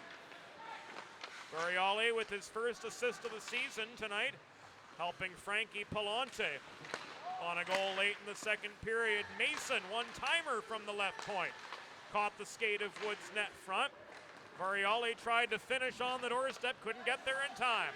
1 minute remaining in the period. 1 minute. Kelly lets it go again from center up the far wall. Batted down, played out, Flexner up the middle. Gets around 3 defenders, takes a shot from the left dot. Keekett blocks it. Presteko with a cannon from the left point. Missed over the top of the goal.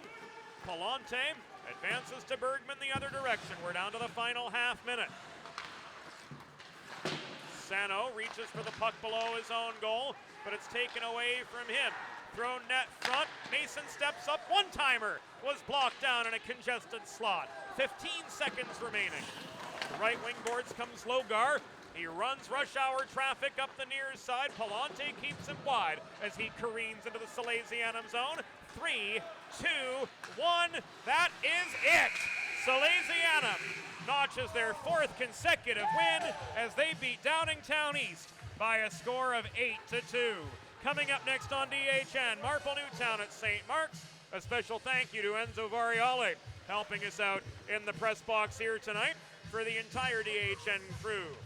This is James Witherite reminding you we'll be back with the second half of our doubleheader, Marple-Newtown and St. Mark's, coming up after this timeout.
Welcome back into the Patriot Ice Center in Newark, Delaware. It's time for the second half of our Delaware Hockey Night doubleheader here this evening, as the Marple-Newtown Tigers, still looking for their first win tonight, take on the St. Mark's Spartans, who are riding a 4-game winning streak. James Witherite joining you, flying solo tonight.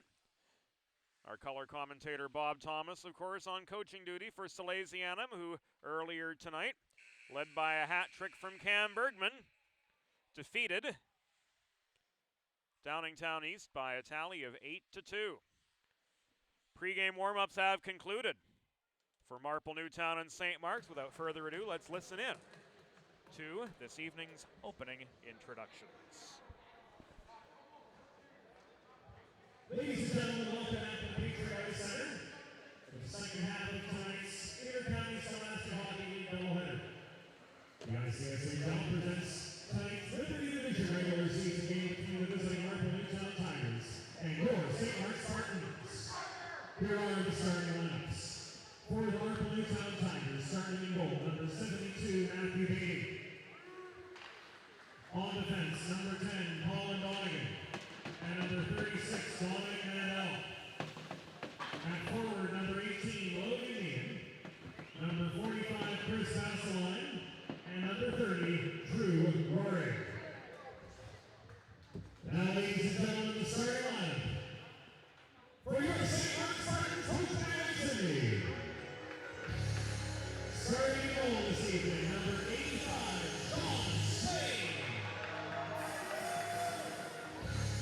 On defense, number 23, James Morrison. And number 5, Nick Butler. At left wing, number 48, Luke O'Hara. At right wing, number 13, Heidi Schmitz. And starting at center, number 26, Kelly Struck. Tonight's referees are Mike Bonnick and Ron Levickis, and the official scorer is Austin Duplanty. National anthem? At this time, we ask that you please stand, and gentlemen, please remove your hats as we honor the United States of America with the Star Spangled Banner. Yeah, you guys can do that.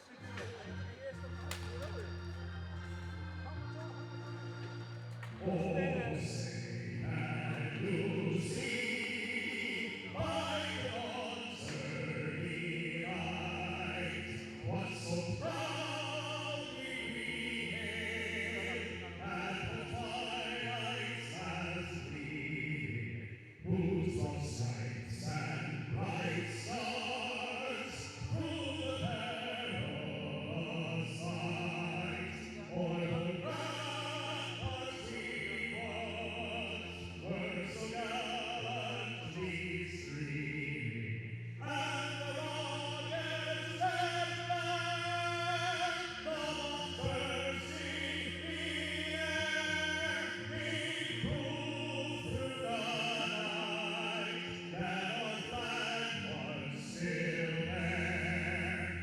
Oh, say us that's our spangled banner again wave.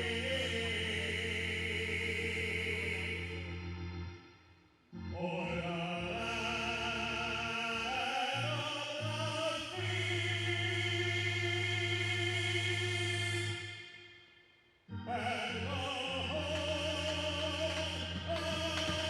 free and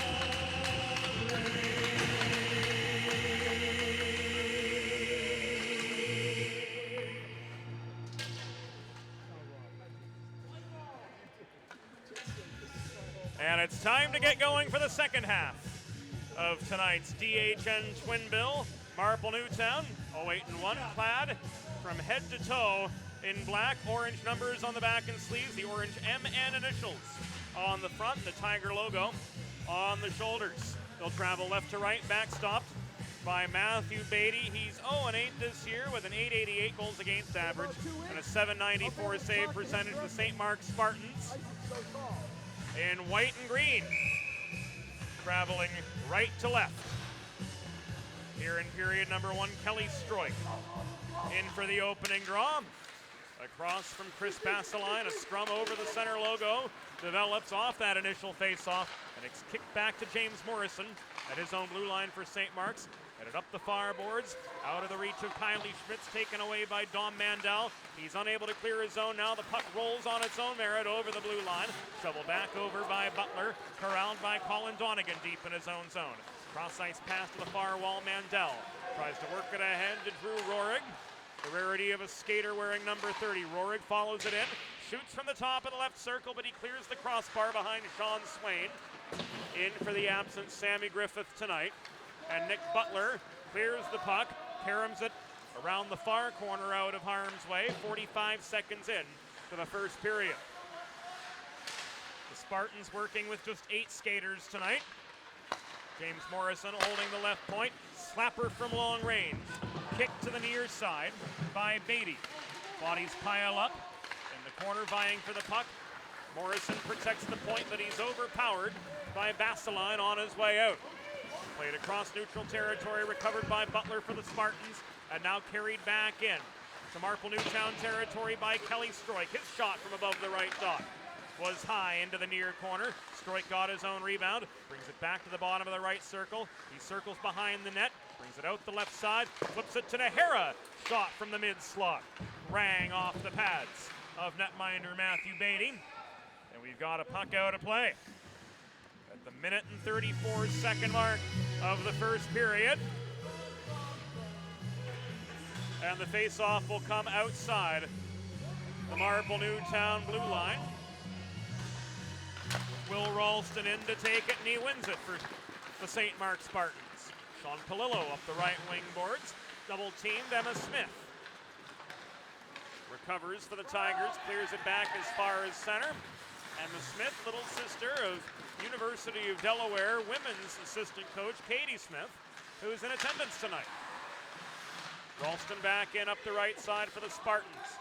Emerges from a battle that lost the puck. Patrick O'Malley is able to work it clear, and now reaching for it to play it out of the Marple-Newtown zone is Jason Fleming, but Ralston recovers. Ralston behind his own cage. Builds up some space and some momentum. Now he stops to change direction. Forechecking pressure coming in against him in the form of Larry Bisa. Ralston presses on through, beats 2 defenders, can't walk one in as Emma Smith holds down the low slot. Puck nearly jammed in on the doorstep, but it's covered up by Beatty, and that gives us a break in the action at the 2.5-minute mark of a scoreless game. 3 shots on goal, all have belonged to St. Mark's. And so too will the ensuing attacking zone faceoff, which will be taken by Kelly Stroik across from Fickenshire. Chipped ahead by Emma Bisa up the left wing boards. But it comes right back to her at the St. Mark's blue line. Rifled up the near side, ahead to Sean Palillo. He gets tied up at the half wall by Pat O'Malley. And we'll have our first penalty of the game against Marple-Newtown's Christian Fickenshire. Fickenshire comes off for roughing at 2:51. And that will send the St. Mark Spartans to their first Colonial Motors power play of the evening.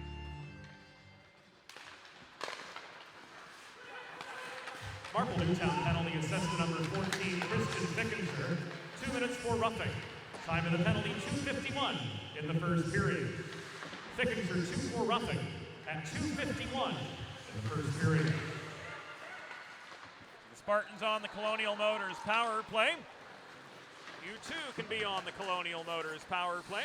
Visit one of 3 convenient Central Delaware locations or online at colonialmotorsinc.com to find your next pre-owned car. Centering pass from behind the cage. Ralston couldn't connect with Morrison. Or rather, that was Stroik behind the cage. Ralston comes on now as Stroik and Palillo leave. Cross-ice pass connects with Morrison. Shot from the top of the right circle was blocked away. We're coming to the conclusion of the 4th minute. Nick Lawson holds the right point. Tries to throw one in from there, but the one hop ends up in the glove hand of Matt Beatty. 59 seconds to go on this St. Mark's power play, brought to you by Colonial Motors.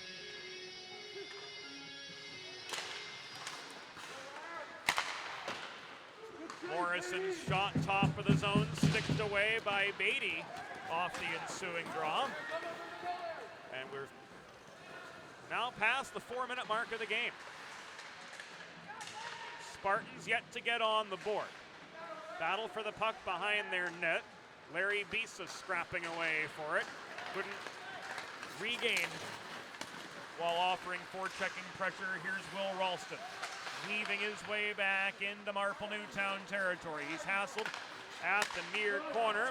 Swatting the puck in to maintain the zone from center point was Morrison. He lines up a shot from the right dot, but it's batted off its intended line. Failed clearing attempt, held in by Ralston at the near point. He's hacked at by Larry Bisa. Puck rolls to the far corner where Dominic Mandel for Marple-Newtown cannot clear. Point once again held by Morrison, but his snapper from long range was off its line. Fickenshire is back on. Penalty has expired. We're at the 5-minute mark of the first period. There's still no score here at the Patriot Ice Center. Centering pass misses Nahara. Race on to the St. Mark's blue line. Walked in, shot from Jason Fleming. Caught and held on to by Sean Swain. And that gives us a stoppage with 5 minutes and change gone here in period number 1.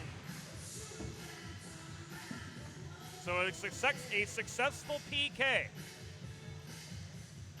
from Marple-Newtown. And Fleming's failed shot, denied by Sean Swain, gave the Tigers an attacking zone face-off, which they couldn't do anything with. However, the Spartans were guilty of an icing after winning the draw on their end, and this will send action right back to Sean Swain's left.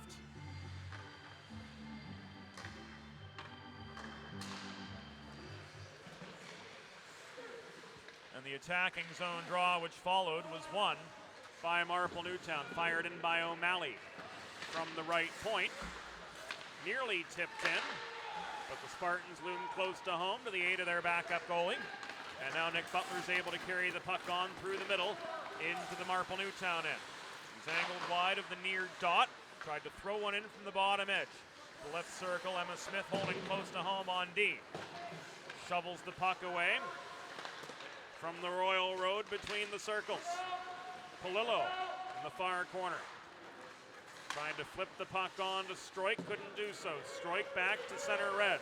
Recovers for the Spartans. Working tonight without their second leading scorer, Graham Klein, and without the brick wall from Vermont, known as Sam Griffith. Stroik came through up the middle. Nahara offering support, lost his footing too on the welcome mat. Luke Nahara reaches for the puck, recovers it behind the Marple-Newtown cage. He's angled to the near side by O'Malley.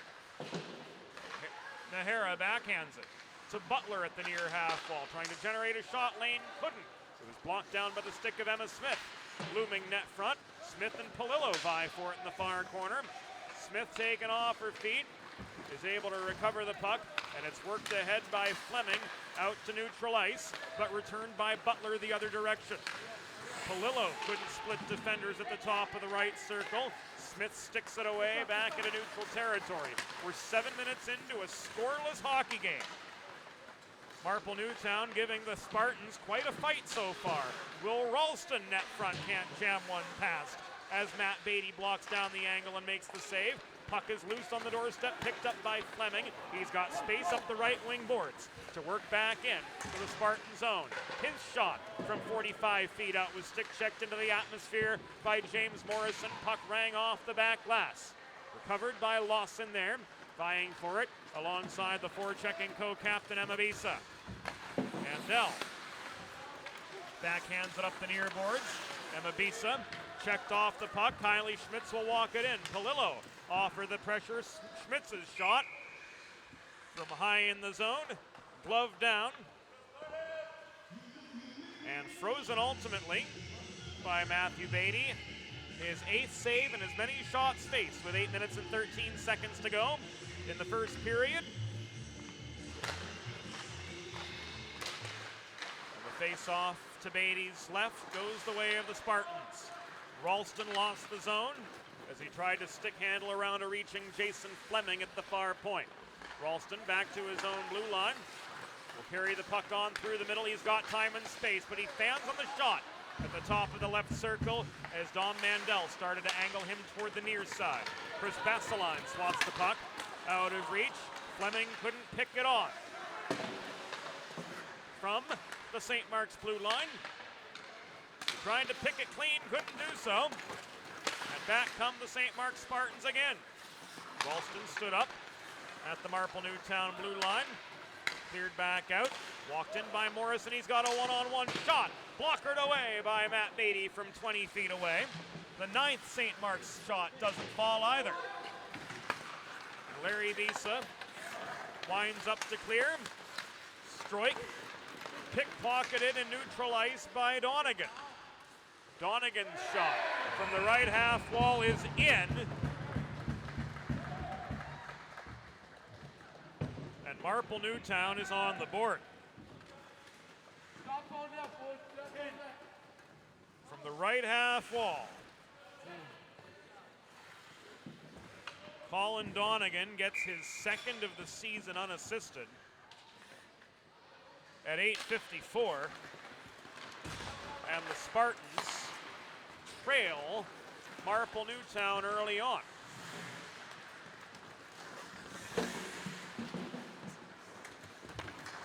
Marple-Newtown goal, his 2nd of the season, scored by number 10, Colin Donegan.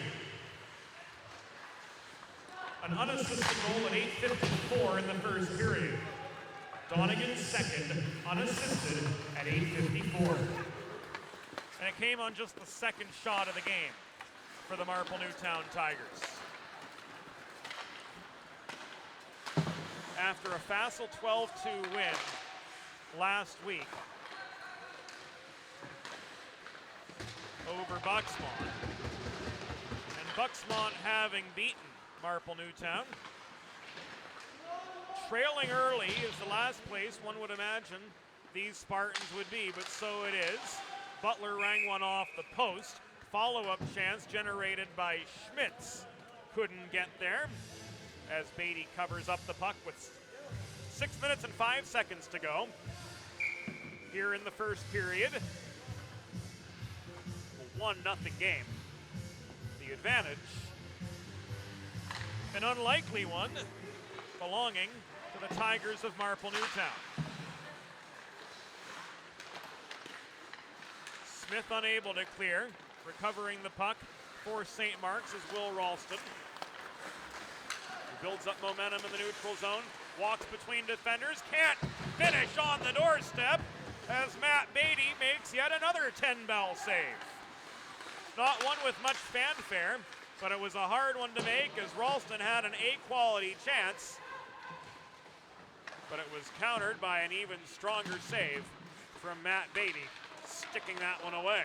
Here's a 3-on-1 rush, drop back to Butler. Shot from 15 feet, waffle boarded into the air by Beatty. Shoveled off the backhand of Ralston up the far boards. Into the rafters and out of action with 5 minutes and 18 seconds to go in the first period of play. Marple-Newtown with a 1-0 lead over St. Mark's. And the ensuing face-off will take place above the Tigers' blue line while netminder Matthew Beatty fixes the tools of the trade. Looks like his left leg pad came a little bit loose, so that's refastened. And off we go. Play resumes in the neutral zone, and Ralston wins the draw for St. Mark's. James Morrison off his backhand lofts the puck in to the near corner of the Marple-Newtown zone. Caromed out by Donegan to the far side. Lazily holding the point is Lawson. Lawson protects successfully. Now he walks it in at 2-on-1. Lawson's shot from 12 feet out, right on the welcome mat. Caught, held on to, And play stopped as a result by netminder Matt Beatty. Face off in the far circle, one-timer, Morrison. Wow! Good shot, but another strong save by the Marple-Newtown netminder. Another draw to his left coming up after save number 14 of the night. Lawson holds the right point, works it in low again. Will Ralston challenged in the far corner. He's double teamed there. Ralston tries to stick handle out of harm's way, but Mandel reaches in. Swats the puck out of his reach. Palillo flips it back to his point man, Nick Lawson. In low again to Ralston. Back to Morrison, patrolling the blue line. Shot from long range was sticked off its line. Lawson keeps it in Spartan control. Coming in from the near half wall to behind the cage. Reaching for it and taking it away from him was Billy Powell. Puck is loose, corralled by Lawson in the high slot. His shot from 30 feet out was rushed. Palillo holds the rebound, throws it in to Ralston net front. He clears the crossbar from there. And there's lots of space now for a 2-on-1 for Marple-Newtown. Shot from the top of the left circle. And Jason Fleming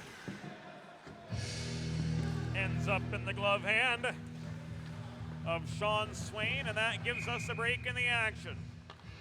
With 3 minutes and 54 seconds to go in the first period of a 1-0 game, advantage Marple-Newtown. Tigers looking for their first win of the season. This is Nick Butler. The right dots back in for St. Mark's into a 3-on-2. He tried to snipe one from 35 feet away, but all he could find was the glove of Matthew Beatty. That's save number 15 for the Tigers goalie. The face-off comes to his left. Scrum over the puck, it's loose. Picked up by co-captain Emma Bisa.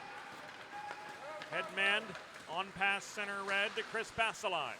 Baseline's angled to the near boards by Morrison. Puck ends up behind the cage.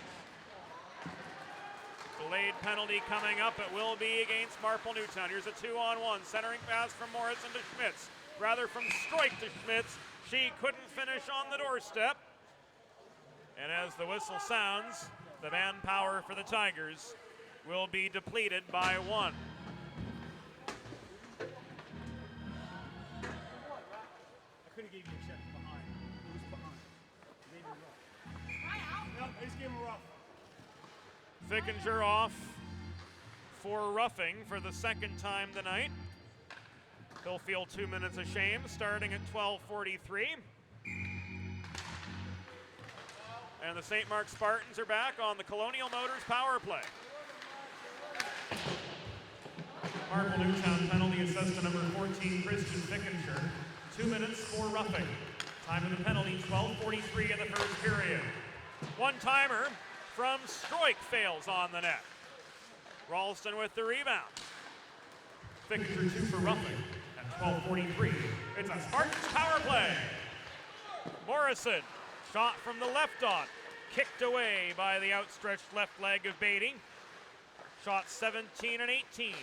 Fail to get past the Tigers goalie. Morrison from center point threw one in off the body of Nahara. That ends up in the near corner. Controlled there by Will Ralston. He circles behind the cage. Stroik looms net front to Butler in the mid-slot, but he's surrounded by a sea of black sweaters, and there it is off the rebound. Will Ralston, rather Kelly Stroik, able to finish. And we're tied up at 1 aside. 26-5,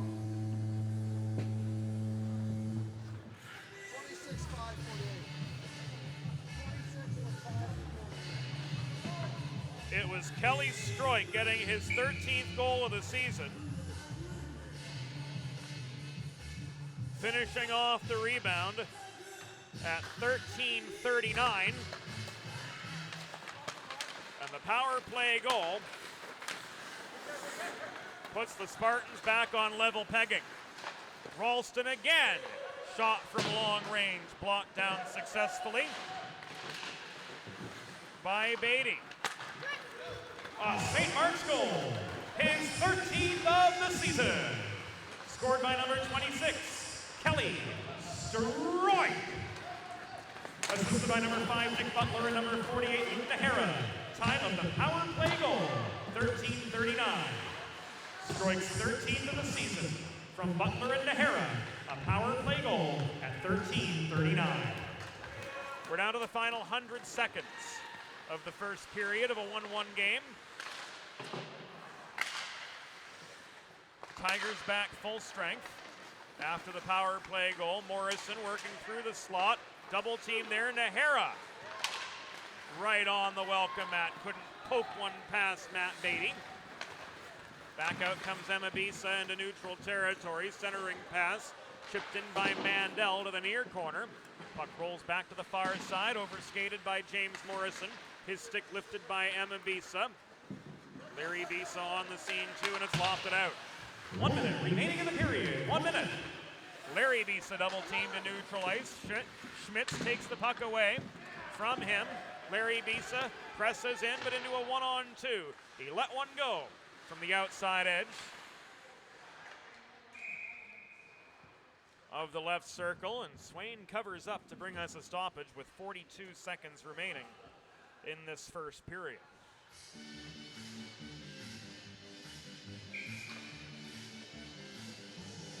Shots showing 22-4. Advantage St. Mark's thus far. Marple-Newtown pouring it on. There's their second. Jason Fleming walks it in off the face-off this time. And it's 2-1 Tigers. 66, 37, and 81. Billy Powell gets the redirect. At 15:23. And the Tigers are back in front. Marple-Newtown goal is first of the season, scored by number 66, William Powell. Assisted by number 37, Jason Fleming, and number 81, Larry Bisa. Time of the goal, 15:23. Powell's first from Fleming and Larry Bisa at 15:23. Down to the last 6 seconds of the first period. Battle for the puck in the far corner of the Marple-Newtown zone. Schmitz worked it to Stroik, but he could do nothing with it from below the goal as the horn sounds, and the first period reaches its conclusion. It's 2-1. Marple-Newtown over St. Mark's through 16. Back with more on Delaware Hockey Night, brought to you by the DHN Media Group. Clear. A strong first impression is crucial in today's fast-paced world. With decades of experience in print, digital, and broadcast media, the DHN Media Group is uniquely equipped to make your brand's first impression a memorable one. To learn about writing and editing services, web and graphic design, social media consultation, multimedia production, and more, visit www.dhnmediagroup.com.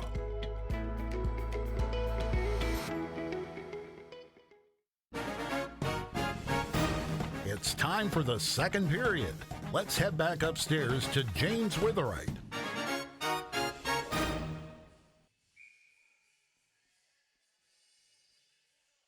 Welcome back into the Patriot Ice Center here in Newark, Delaware. Home rink of the St. Mark's Spartans, who through 16 minutes trail the Marple-Newtown Tigers by a tally of 2-1. As you can see if you're joining us on DHN TV in your lower right-hand corner of the monitor, St. Mark's does lead in the shot department by a tally of 23-5. But a pair of first period goals from Marple-Newtown, one from Colin Donegan and one from Billy Powell, have made this a 2-1 game. Advantage Tigers. The second period begins with both sides trading ends. Puck loose just above the St. Mark's blue line. And Butler leaves it back into his zone. Here comes Will Ralston. Working up the middle. Ralston dodges the defender, walks it in. He shoots and scores. Will Ralston ties it back up 22 seconds into the third of the second. And it's now 2-2.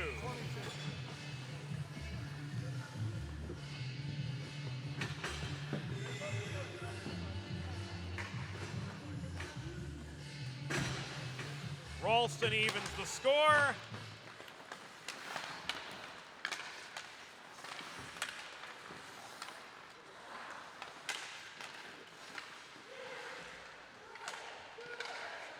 And it's a brand new hockey game once again.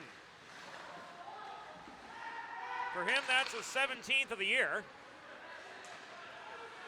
And now we're seeing a much more concerted Spartans attack. Lawson centering pass, there it is. Ralston again. This time off a Butler centering pass.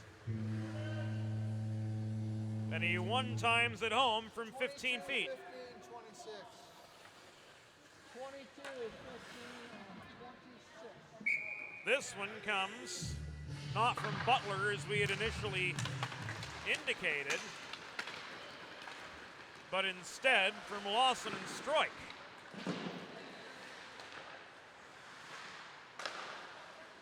That one at 55 seconds, so 2 quick goals here in the first minute of the second period. Gives St. Mark's their first lead of the game.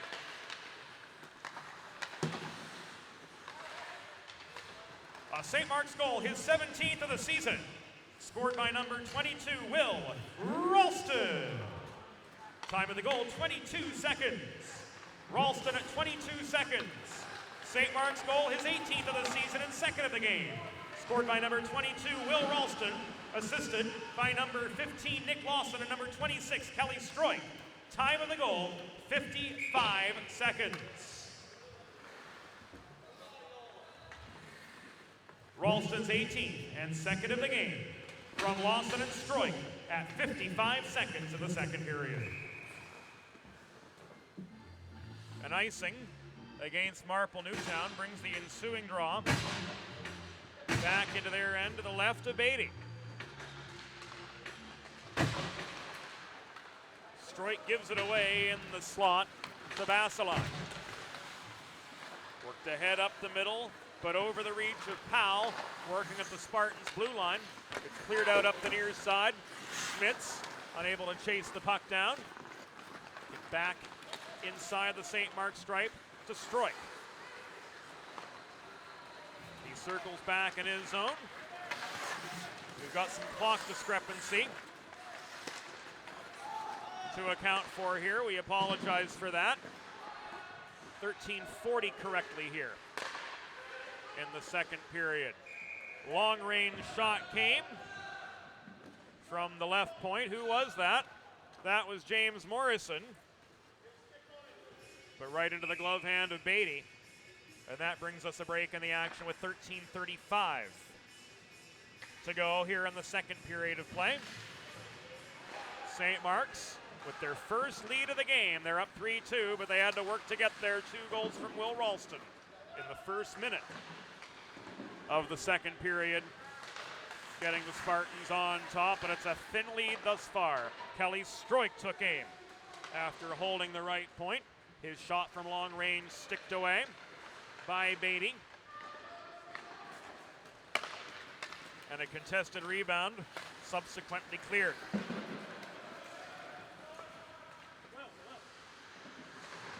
No icing. And no icing the other way, too, as Fleming, deep in his zone for Marple-Newtown, returned the volley. Swain left it for Will Ralston, who accelerates up the right side. He's got 2 tonight so far. Ralston behind the cage. Pinches through a tiny opening as Donegan tried to body him off the puck. Morrison held the point, but he was challenged by Donegan. He picks it up at the right half wall, throws it in behind the cage. Fleming Flips it back to the other side. Donegan absorbs a check from Morrison. Just above the far corner boards, Kylie Schmitz in to recover the puck for St. Mark's, does so successfully. But under heavy forechecking pressure, she gives it away. Center, Donegan. Shot blocked down by Swain, who covers up.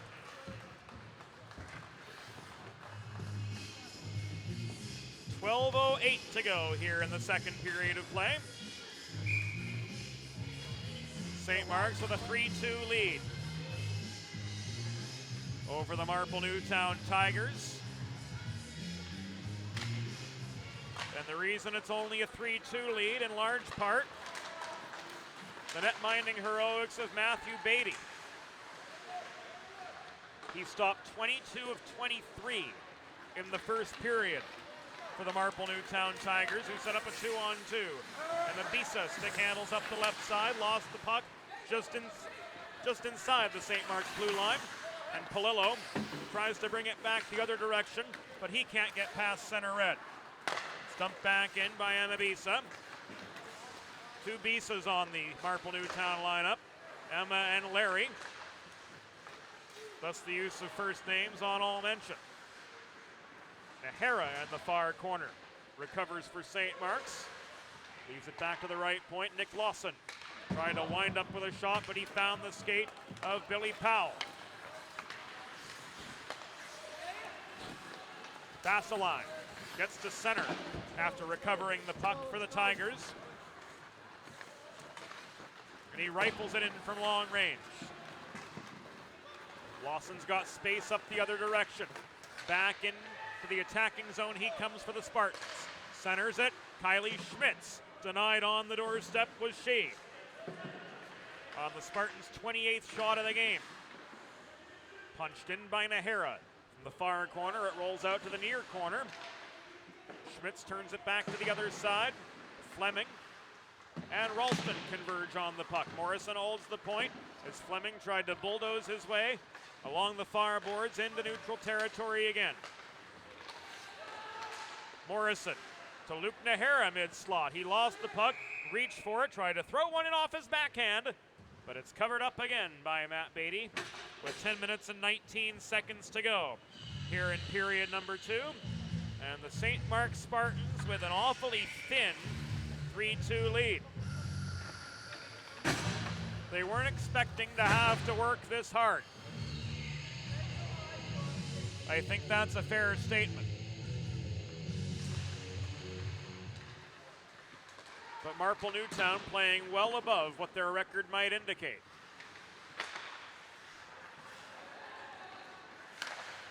Thanks in large part to their goalie, Matt Beatty, who denies another one. A cannon from long range, right in to number 72 in black and orange's glove. And with 10:06 to go in the second period, the Spartans win another attacking faceoff. Lawson, who had that cannon just earlier, stick handles in the far corner. Poked away from his reach, but he keeps it in high. He throws it off the near corner boards, where Palillo flips it back to Butler. His shot from the right half wall ends up once again in the glove of Matt Beatty. 31st St. Mark's shot. 28th save from Beatty, who's been tested tonight by the sheer quantity of vulcanized rubber projectiles thrown in his direction. Stroik and Powell converge behind the St. Mark's goal. Stroik muscles his way beyond that Marple-Newtown forechecker, and here he comes up the left dots. Past the defender, walked in, backhander, no! Stroik could not connect on the welcome mat. Had lots of space to do so. Lawson with a one-hop from the left point. Missed his line. Held in at the right point by Stroik. He walks one into the slot.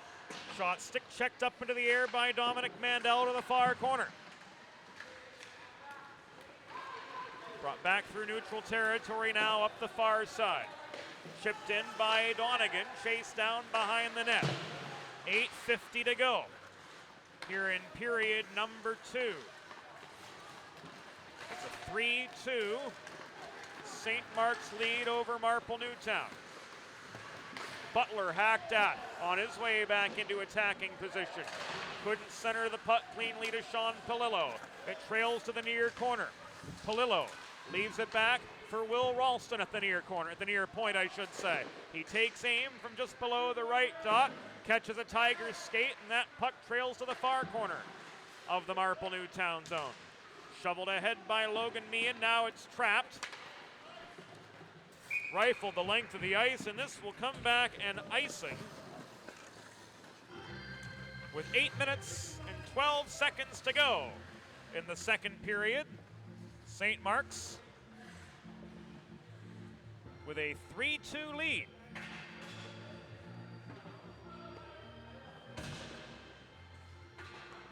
Over Marple-Newtown. Face-off comes to the right of Beatty, who stood on his head so far for 29 saves in the first half of the game. Back up the right wing boards comes Will Ralston. Puck knocked out of his reach, kept in high by Nahara. Fed back to Lawson. Right corner, right point to Lawson. He's tripped in the corner. Iponic's arm popped right up. And the Spartans are heading back to the Colonial Motors power play. Emma Smith off for a trip. At 8:14 in the second period. And the Spartans go up a man again. Will Ralston looking for his third of the game. Gets it right back from Morrison. Shot from the outside into the right circle. Batted up in the atmosphere by netminder Matthew Beatty. And we've got a puck out of play in the far corner. Marple-Newtown penalty assessed to number 3, Emma Smith. 2 minutes for tripping. Time of the penalty, 8:14. Smith 2 for tripping at 8 minutes, 14 seconds of the second period. There's a Spartans power play, but the puck in the netting was ruled off a St. Mark's stick, bringing the face-off behind the blue line. Huge save by Beatty, denying the centering pass one-timer. Ralston gets it back, launches one in from 35 feet. He was high and wide on that attempt. It rings off the glass. A cannon from Morrison at the left point. Bounced off the body of Beatty, but was not cleared by O'Malley. Ralston walks net front, tries to jam one in. Nahara can't finish off the rebound after Ralston was denied on the hat trick attempt. 6:45 to go in the second period. The shots keep raining in. And Matt Beatty keeps making the saves. Another puck over the boards and out.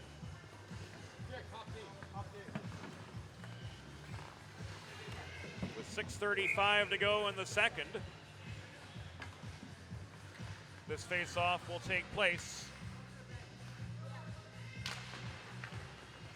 above the Marple-Newtown blue line again. Swatted in to the Tiger zone. Chased down by Butler. He sets up Ralston. Shot from just inside the right dot was kicked away to the far side by Beatty. Ralston chases down his own rebound. Centers to Stroik. Stroik in towards Schmitz. Didn't take the shot himself, tried to feed it to Kylie Schmitz, who was a little bit closer, but the puck sailed right beyond her reach too. Butler challenge for the puck, saw it poke checked away from him. Ralston recovers, Schmitz tags up. Ralston shoots again, this time from 40 feet out. The 38th St. Mark's shot of the game is waffle boarded to the far corner by Beatty. Puck subsequently cleared, batted on over the center logo by Fleming. Back into St. Mark's territory, he and Morrison converge. Shot from the near corner from Fleming rang off the post. Rebound picked up by the Spartans. Coming up the middle, Kelly Stroik couldn't walk it through past center, but Nick Butler will be able to. Butler stops just above The left corner boards tried to center to Schmitz, but reaching for the puck, Billy Powell swats it away. Ralston picks it up, walks it in, shot from 20 feet away. Hits Beatty square in the chest protector, and that gives us a break in action with 5 minutes and 21 seconds to go in the second period of a 3-2 game. St. Mark's having a heck of a time figuring out Marple-Newtown goalie Matt Beatty, who's playing a much stronger game too than his seasonal stats might indicate. Coming into tonight, he was 0-8 with an .888 goals against average and a .794 save percentage. But so far, he's stopped 36 of 39. Kylie Schmitz overskates the puck in her own zone up the far boards, works it ahead to Stroik, just beyond the blue line. Now they'll try the breakout again to move the puck a little bit more quickly. Sean Palillo fields the outlet pass. Couldn't come away with it cleanly.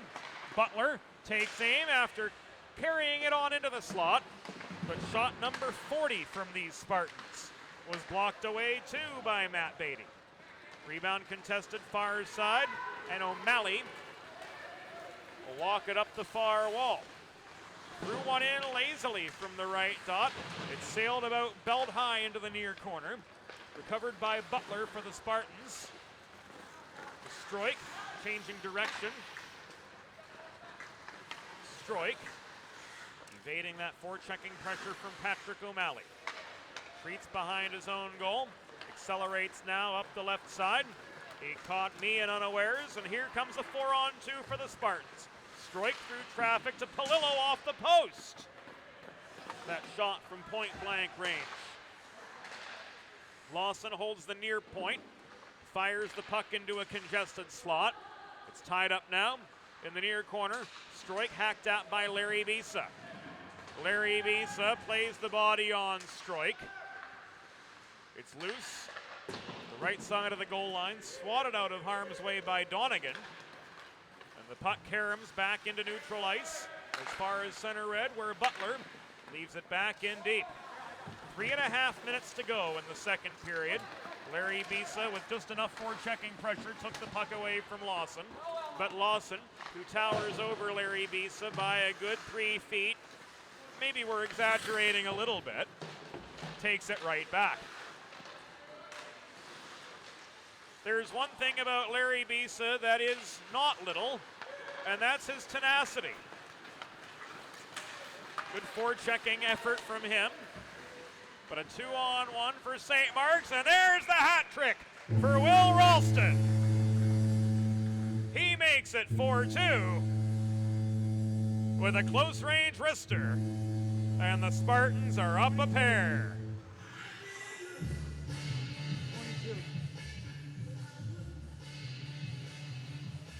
So Ralston gets his third.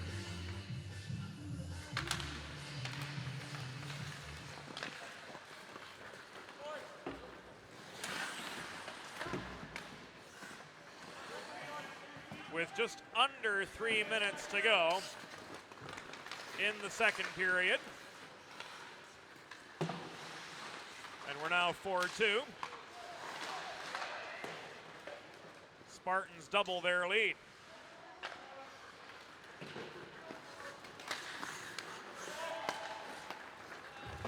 St. Mark's goal. His 19th of the season, third of the game. Scored by number 22, Will Ralston. An unassisted goal at 13:05. Ralston's 19th of the season, third of the game, unassisted at 13:05. We're down to the last 2.5 minutes of the second period. Lawson back in up the near boards. Carries the puck through the slot across to the far side. Morrison working high with Ralston. Morrison shovels the puck to the near corner, where it's played on. Nearly carried out by Mandel, but Ralston maintains it. He walks it in close and stuffs it past Beatty. There's one for the thumb for St. Mark's. It's 5-2.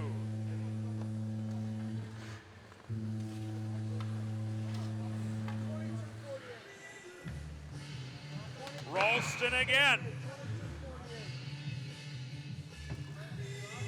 Works his magic. Luke Nahara with the lone assist on the 5th Spartans goal.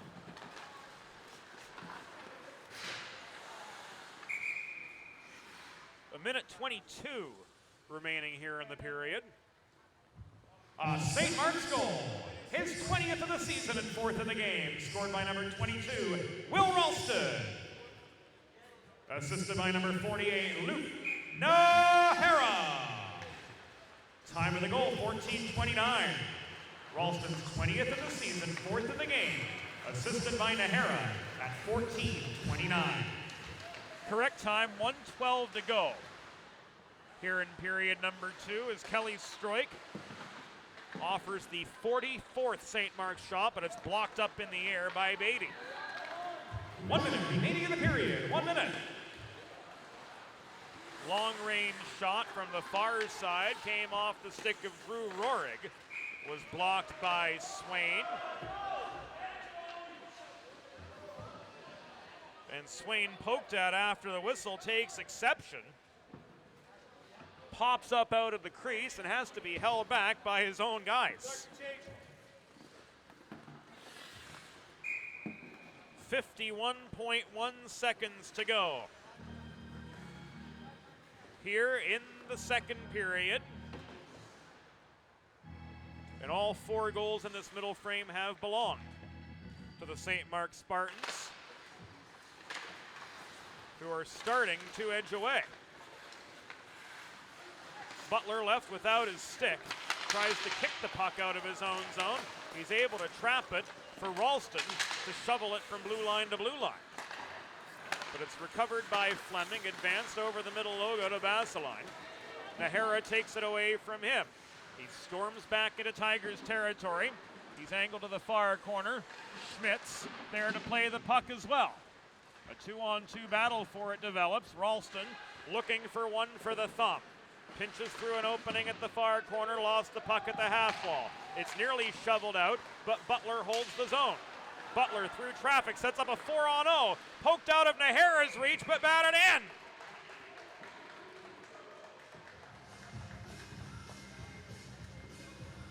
Four seconds to go in the period. 22, 48, 23. Ralston again. This time, with just a few seconds left in the period, long range shot off the draw. We'll see the remainder of the second period tick away through 32 minutes. It's 6-2 St. Mark's with the lead over Marple-Newtown. More coming up on DHN.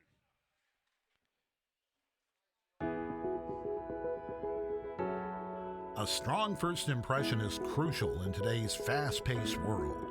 With decades of experience in print, digital, and broadcast media, the DHN Media Group is uniquely equipped to make your brand's first impression a memorable one. To learn about writing and editing services, web and graphic design, social media consultation, multimedia production, and more, visit www.dhnmediagroup.com.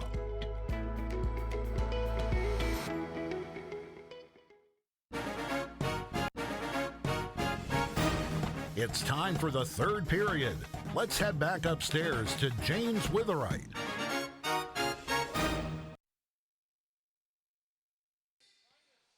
Welcome back into the Patriot Ice Center in Newark, Delaware.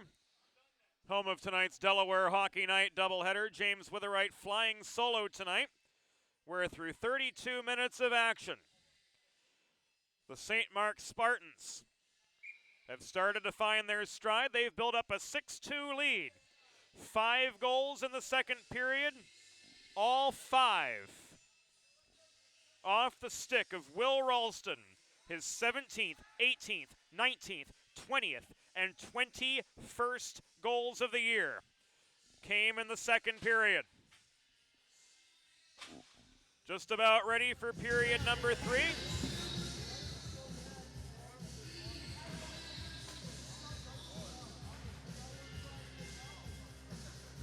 As Nick Lawson comes in for the opening draw here in the 3rd. And off we go. O'Malley bats the puck as far as the St. Mark's blue line, but the Spartans quickly recover. Butler, cross ice pass to Kylie Schmitz. Up the left wing boards she comes, hacked at by Chris Basseline on her way in. Puck ends up in the near corner. Schmitz traps it to the kick plate. Lawson in, offers aid, recovers the puck below the goal. Feeds it to Butler. Back to Lawson, it comes up high. Thrown through the slot, but out of the reach of Schmitz, also out of the reach of Sean Polillo.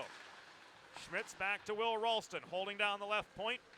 He's bodied off the puck by Drew Rohrig. Back to Lawson, behind the net. Lawson looks for a shot, throws it off the skate of defender Dom Mandel, holding close to home. Here's a one-on-one. Lawson's got space. Shot wide. He missed entirely. Polillo absorbs a shoulder check behind the cage after playing the rebound. Mandel looming close to home yet. This is Will Ralston again. Behind the net, Polillo right dot. His shot from there was blocked. Polillo gets his own rebound, but it's taken away from him. Clearing attempt from Basseline, foiled by Will Ralston holding the right point. Ralston, after scoring all 5 in the 2nd period, dropping back to blue line duty, much like big brother Lance did during his senior year at St. Mark's. Now Lance playing for Clemson. And Polillo gets his first.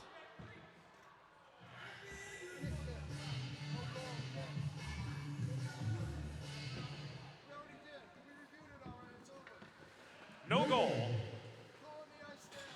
The puck was ruled in from a kicking motion. As such, by rule, there is no goal.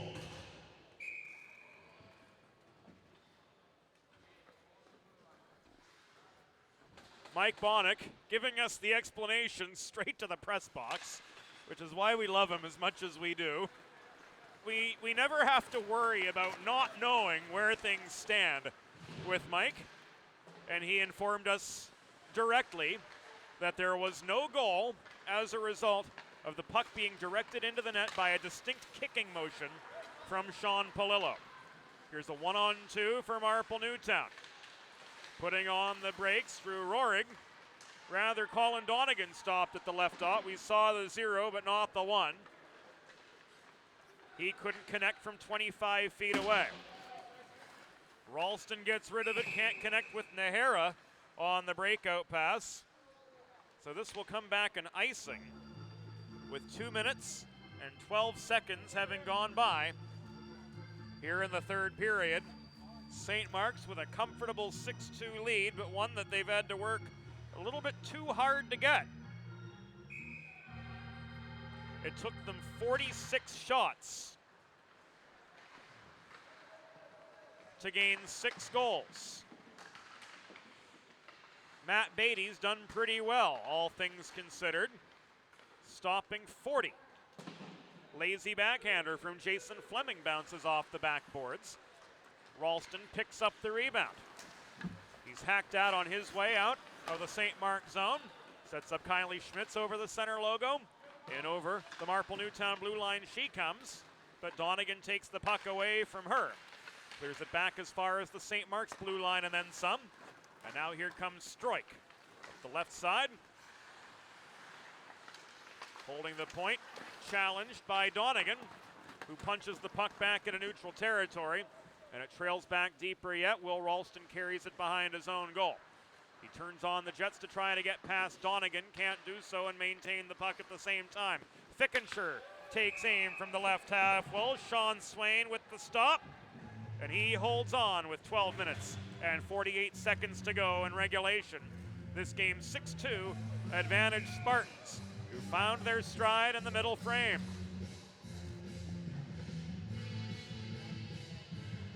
That the 10th Marple-Newtown shot tonight.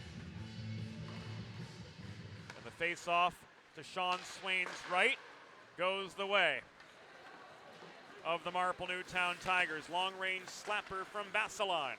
never made it to Swain. Polillo chases down the puck as it comes back into Tiger territory. Flip to Lawson, he can't finish. Nahara net front, surrounded by a sea of black and orange sweaters, couldn't do anything with it either. Ralston with a hard shot from 40 feet away. Caught initially, but dropped to the surface of the ice by Beatty. That was his 41st save of the night. Butler from the right point. Throws it through the slot. Puck bounces off the stick of Luke Nahara. He chases it down, works it back to the far corner. Back to Butler. Flipped off his backhand to the near side.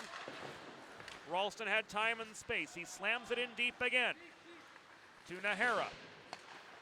Polillo's net front. Butler's up high. Lawson looming on the doorstep as well. Polillo couldn't connect on the headman pass from Ralston. Puck bounces back to the near side. Lawson's shot could not get past Beatty, nor could Polillo's chance on the rebound. Sean Polillo, the sophomore, overpowered in a battle for the biscuit at the near corner by Baseline. Polillo gains some space again, regains the puck, feeds it to Ralston. He crosses over to the left half boards. Walks one in, throws it through the top of the crease. Off Lawson's stick, bobbled by Butler mid-slot. Reaching for it, Drew Rohrig. Cannot recover. Sean Polillo stays with the puck. He gets hauled to the near corner by Mandel. Schmitz couldn't walk one in from the left side either. Puck poked away from her reach. Ralston throws it in deep again. Gets it back before it exits the zone. Cross ice pass. Butler. He took aim from 40 feet away. His shot was blocked. Rebound controlled. The far corner by Lawson, who is bodied off the puck by Dom Mandel. Mandel caroms it to the near half boards. Rohrig bodied off by Schmitz. Follow-up chance, Lawson after the turnover. Couldn't connect. Welcome, Matt. Lawson got his own rebound, tried to set up Polillo for a net front chance, but he fanned on it right on the edge of the crease. Kylie Schmitz couldn't put one away either. She chased down her own rebound to the far corner, and this puck is cleared out of harm's way. It will be an icing. With 10 minutes and 12 seconds to go in regulation, St. Mark's cooling the Jets a bit, but still up by a tally of 6-2 over the Marple-Newtown Tigers. Stroik bats the puck forward off the attacking zone draw, but nobody crashing to keep the momentum going. So it's cleared out, feet taken off accelerators from all sides as we pass the 6-minute mark of the third period. Nahara mishandled the breakout pass up the middle. Emma Bisa couldn't walk it in. Kylie Schmitz plays the body on her. An element of minor hockey that you don't see in the women's game. But due to the mixed makeup of both of those teams, I guess it's fair game. Bisa and Schmitz again vie for the puck. And we've got a man down.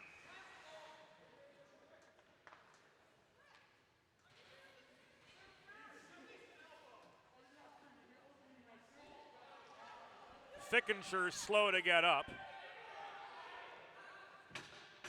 He had enough time to get a few words in edgewise, and the Spartans are called to their bench as the trainer comes on.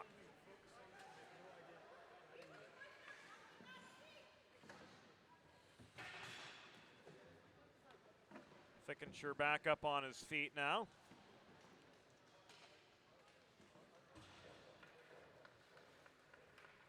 And he will head off under his own power.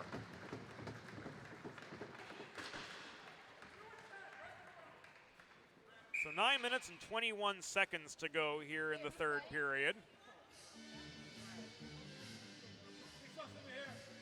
Face-off will be above the Marple-Newtown blue line. With 9:21 remaining, St. Mark's up 6-2.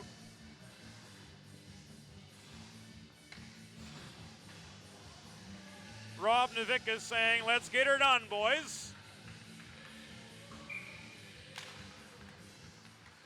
Down goes the puck and off we go. Emma Bisa gives it up inside her own zone to Lawson. Lawson's shot from the right dot was rushed and cleared the crossbar. Rebound brought out by Fleming, taken away from him by Butler. Butler stops behind his own goal, lost his own footing, maintains the puck from his knees, feathers it ahead up the near side to Lawson. Blocked away from him, Butler pops back up, carries it on as far as center red before Bisa takes it away from him. Battle for the puck directly in front of the scorer's table. Bisa couldn't generate any space. It's played in up the right side. Fleming with a long-range shot from the point. Sailed wide of Swain's reach. Picked up and now carried on up the far side by Sean Polillo, who was tripped up by O'Malley.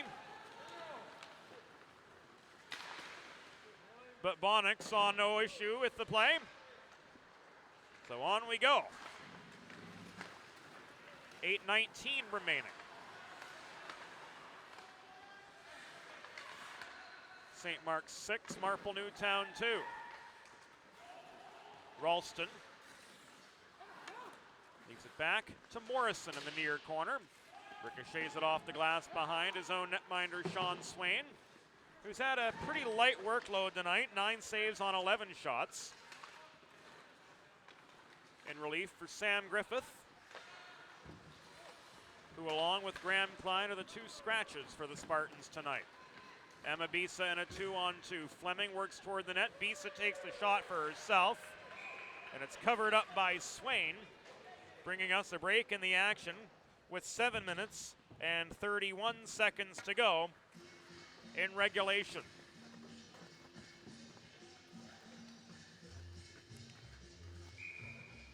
Face-off comes to the right of Sean Swain. Typically a winger, but he steps in on occasion to relieve Sam Griffith, as he did earlier in the season, and earned a win in doing so. While Griffith was out due to a concussion, that was the 15-5 victory against Bucksmont Catholic earlier in the year. Will Ralston looking for his 6th. Could not get past Beatty this time. Polillo in the far corner. Nearly gives it away to Rohrig. But Morrison recovers over the center logo. Ralston at his own blue line. Leaves it in deep again. Flip back to Ralston behind his own cage. He's surrounded by a number of Marple-Newtown forecheckers, centering past Billy Powell. Could not connect. On the welcome mat, Swain makes the save. And the face-off comes out to his right, Larry Bisa. In to take the draw. Across from Kelly Stroik.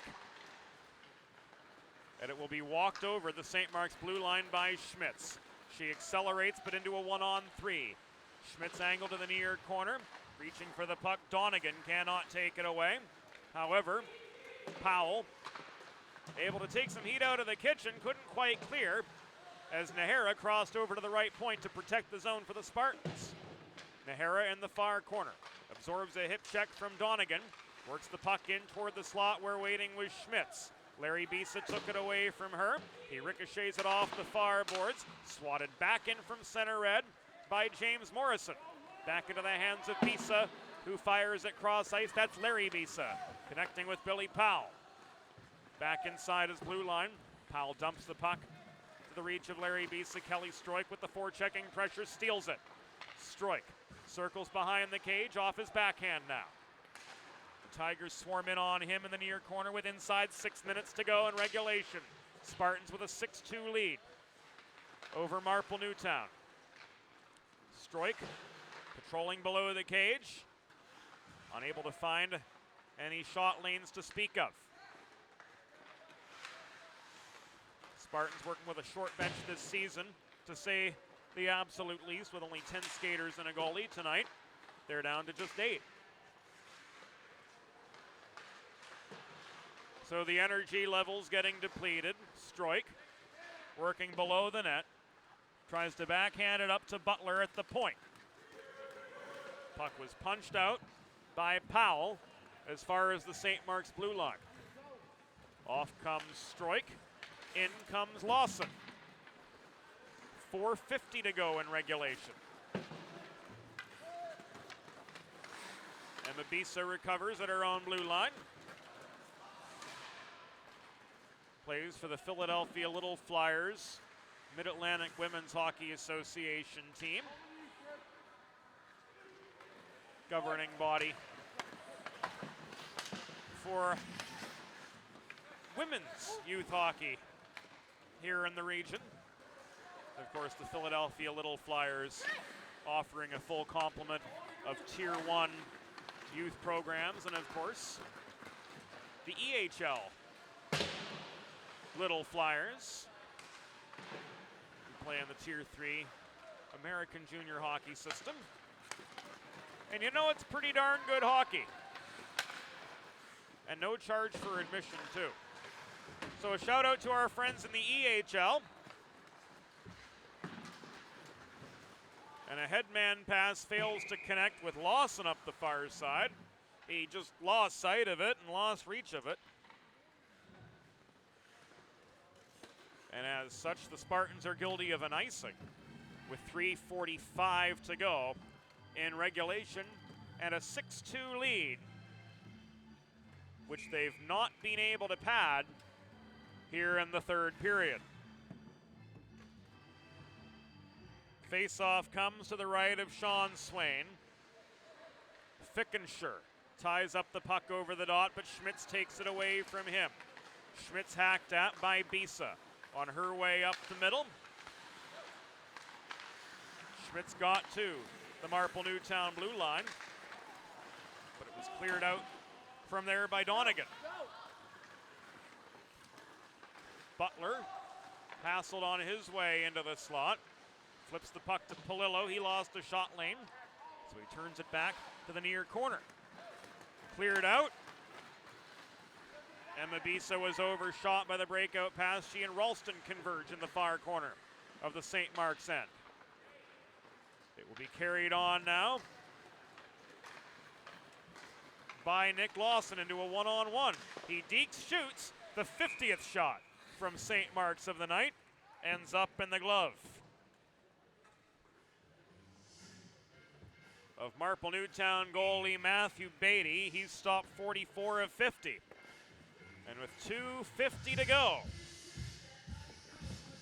the Spartans maintain a comfortable but stagnant 6-2 lead. Face off in the far zone, in the far circle, I should say, of the Marple-Newtown zone. Goes the way of the Spartans. Polillo and Schmitz crash the net. They couldn't finish. Puck poked away from their reach by Beatty. Here's Ralston.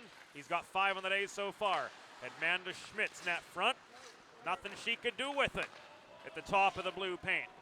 2.5 minutes remaining. Breakout pass. Hits Ralston. But he's pinned deep in his own zone. Now he comes out up the middle. Through neutral territory, Ralston crosses over the Marple-Newtown blue line, runs the gauntlet. Cross-ice pass from the left dot, Sean Polillo. Couldn't hold it in. Bounced off his stick to the corner. Flipped back to Polillo by Stroik. But through the slot, he couldn't connect. Ralston takes aim from 30 feet away. Waffle boarded away by Beatty. Puck is cleared out. Held in up high. Walked in by James Morrison. His shot from 25 feet was rushed and wide to the right. Ralston held the zone, took aim from the left point. Rohrig blocked his shot, and this puck bounces all the way back into St. Mark's territory. We're down to the final minute and a half. Spartans will improve to 7-1-2 as they head to the Christmas break. Morrison's going to get rung up for interference. Delayed penalty against the Spartans as Beatty makes a cut for the Marple-Newtown bench. and on up the middle. Fleming lost the puck to Ralston. And with 66 seconds to go,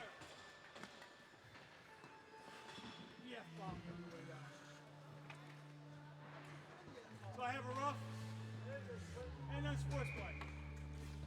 roughing in unsportsmanlike on Morrison, so it's going to be a double minor. With 66 seconds to go in the game. Donegan's shot from the right point was wide. 1 minute remaining in the period. 1 minute.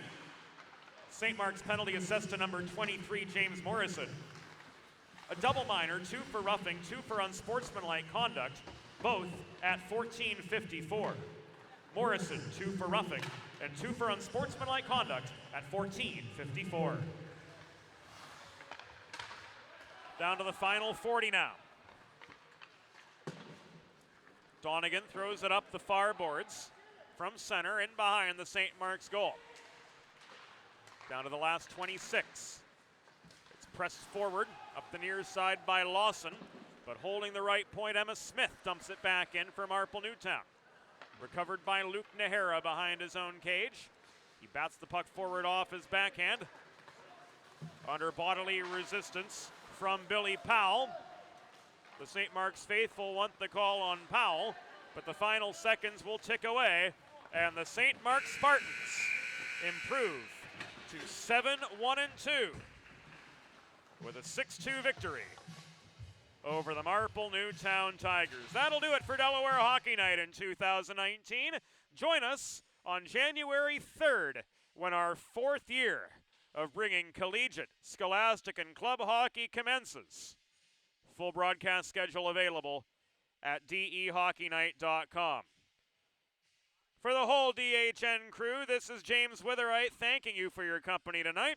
One last time, Delaware Hockey Night, a copyrighted production by the DHN Media Group, brought to you by the DHN Media Group and Colonial Motors. Sponsorship opportunities for 2020 are available. Drop us a note at dehockeynight.com. St. Mark's 6, Marple-Newtown 2. Thanks again for joining us. Merry Christmas, Happy New Year, and we'll see you in 2020. Good night.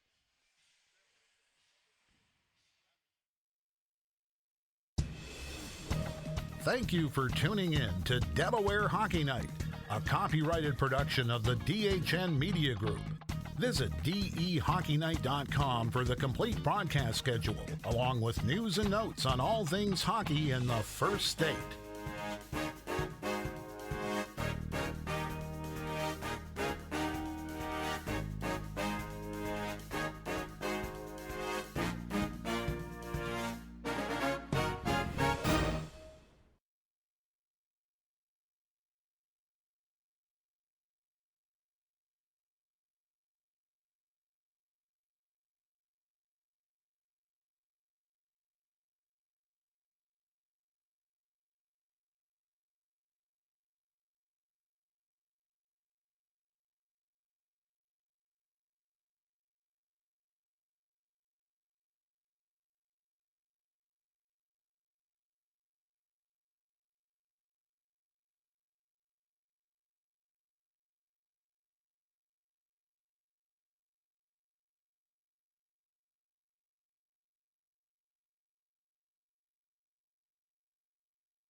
Yep, we're good. Good.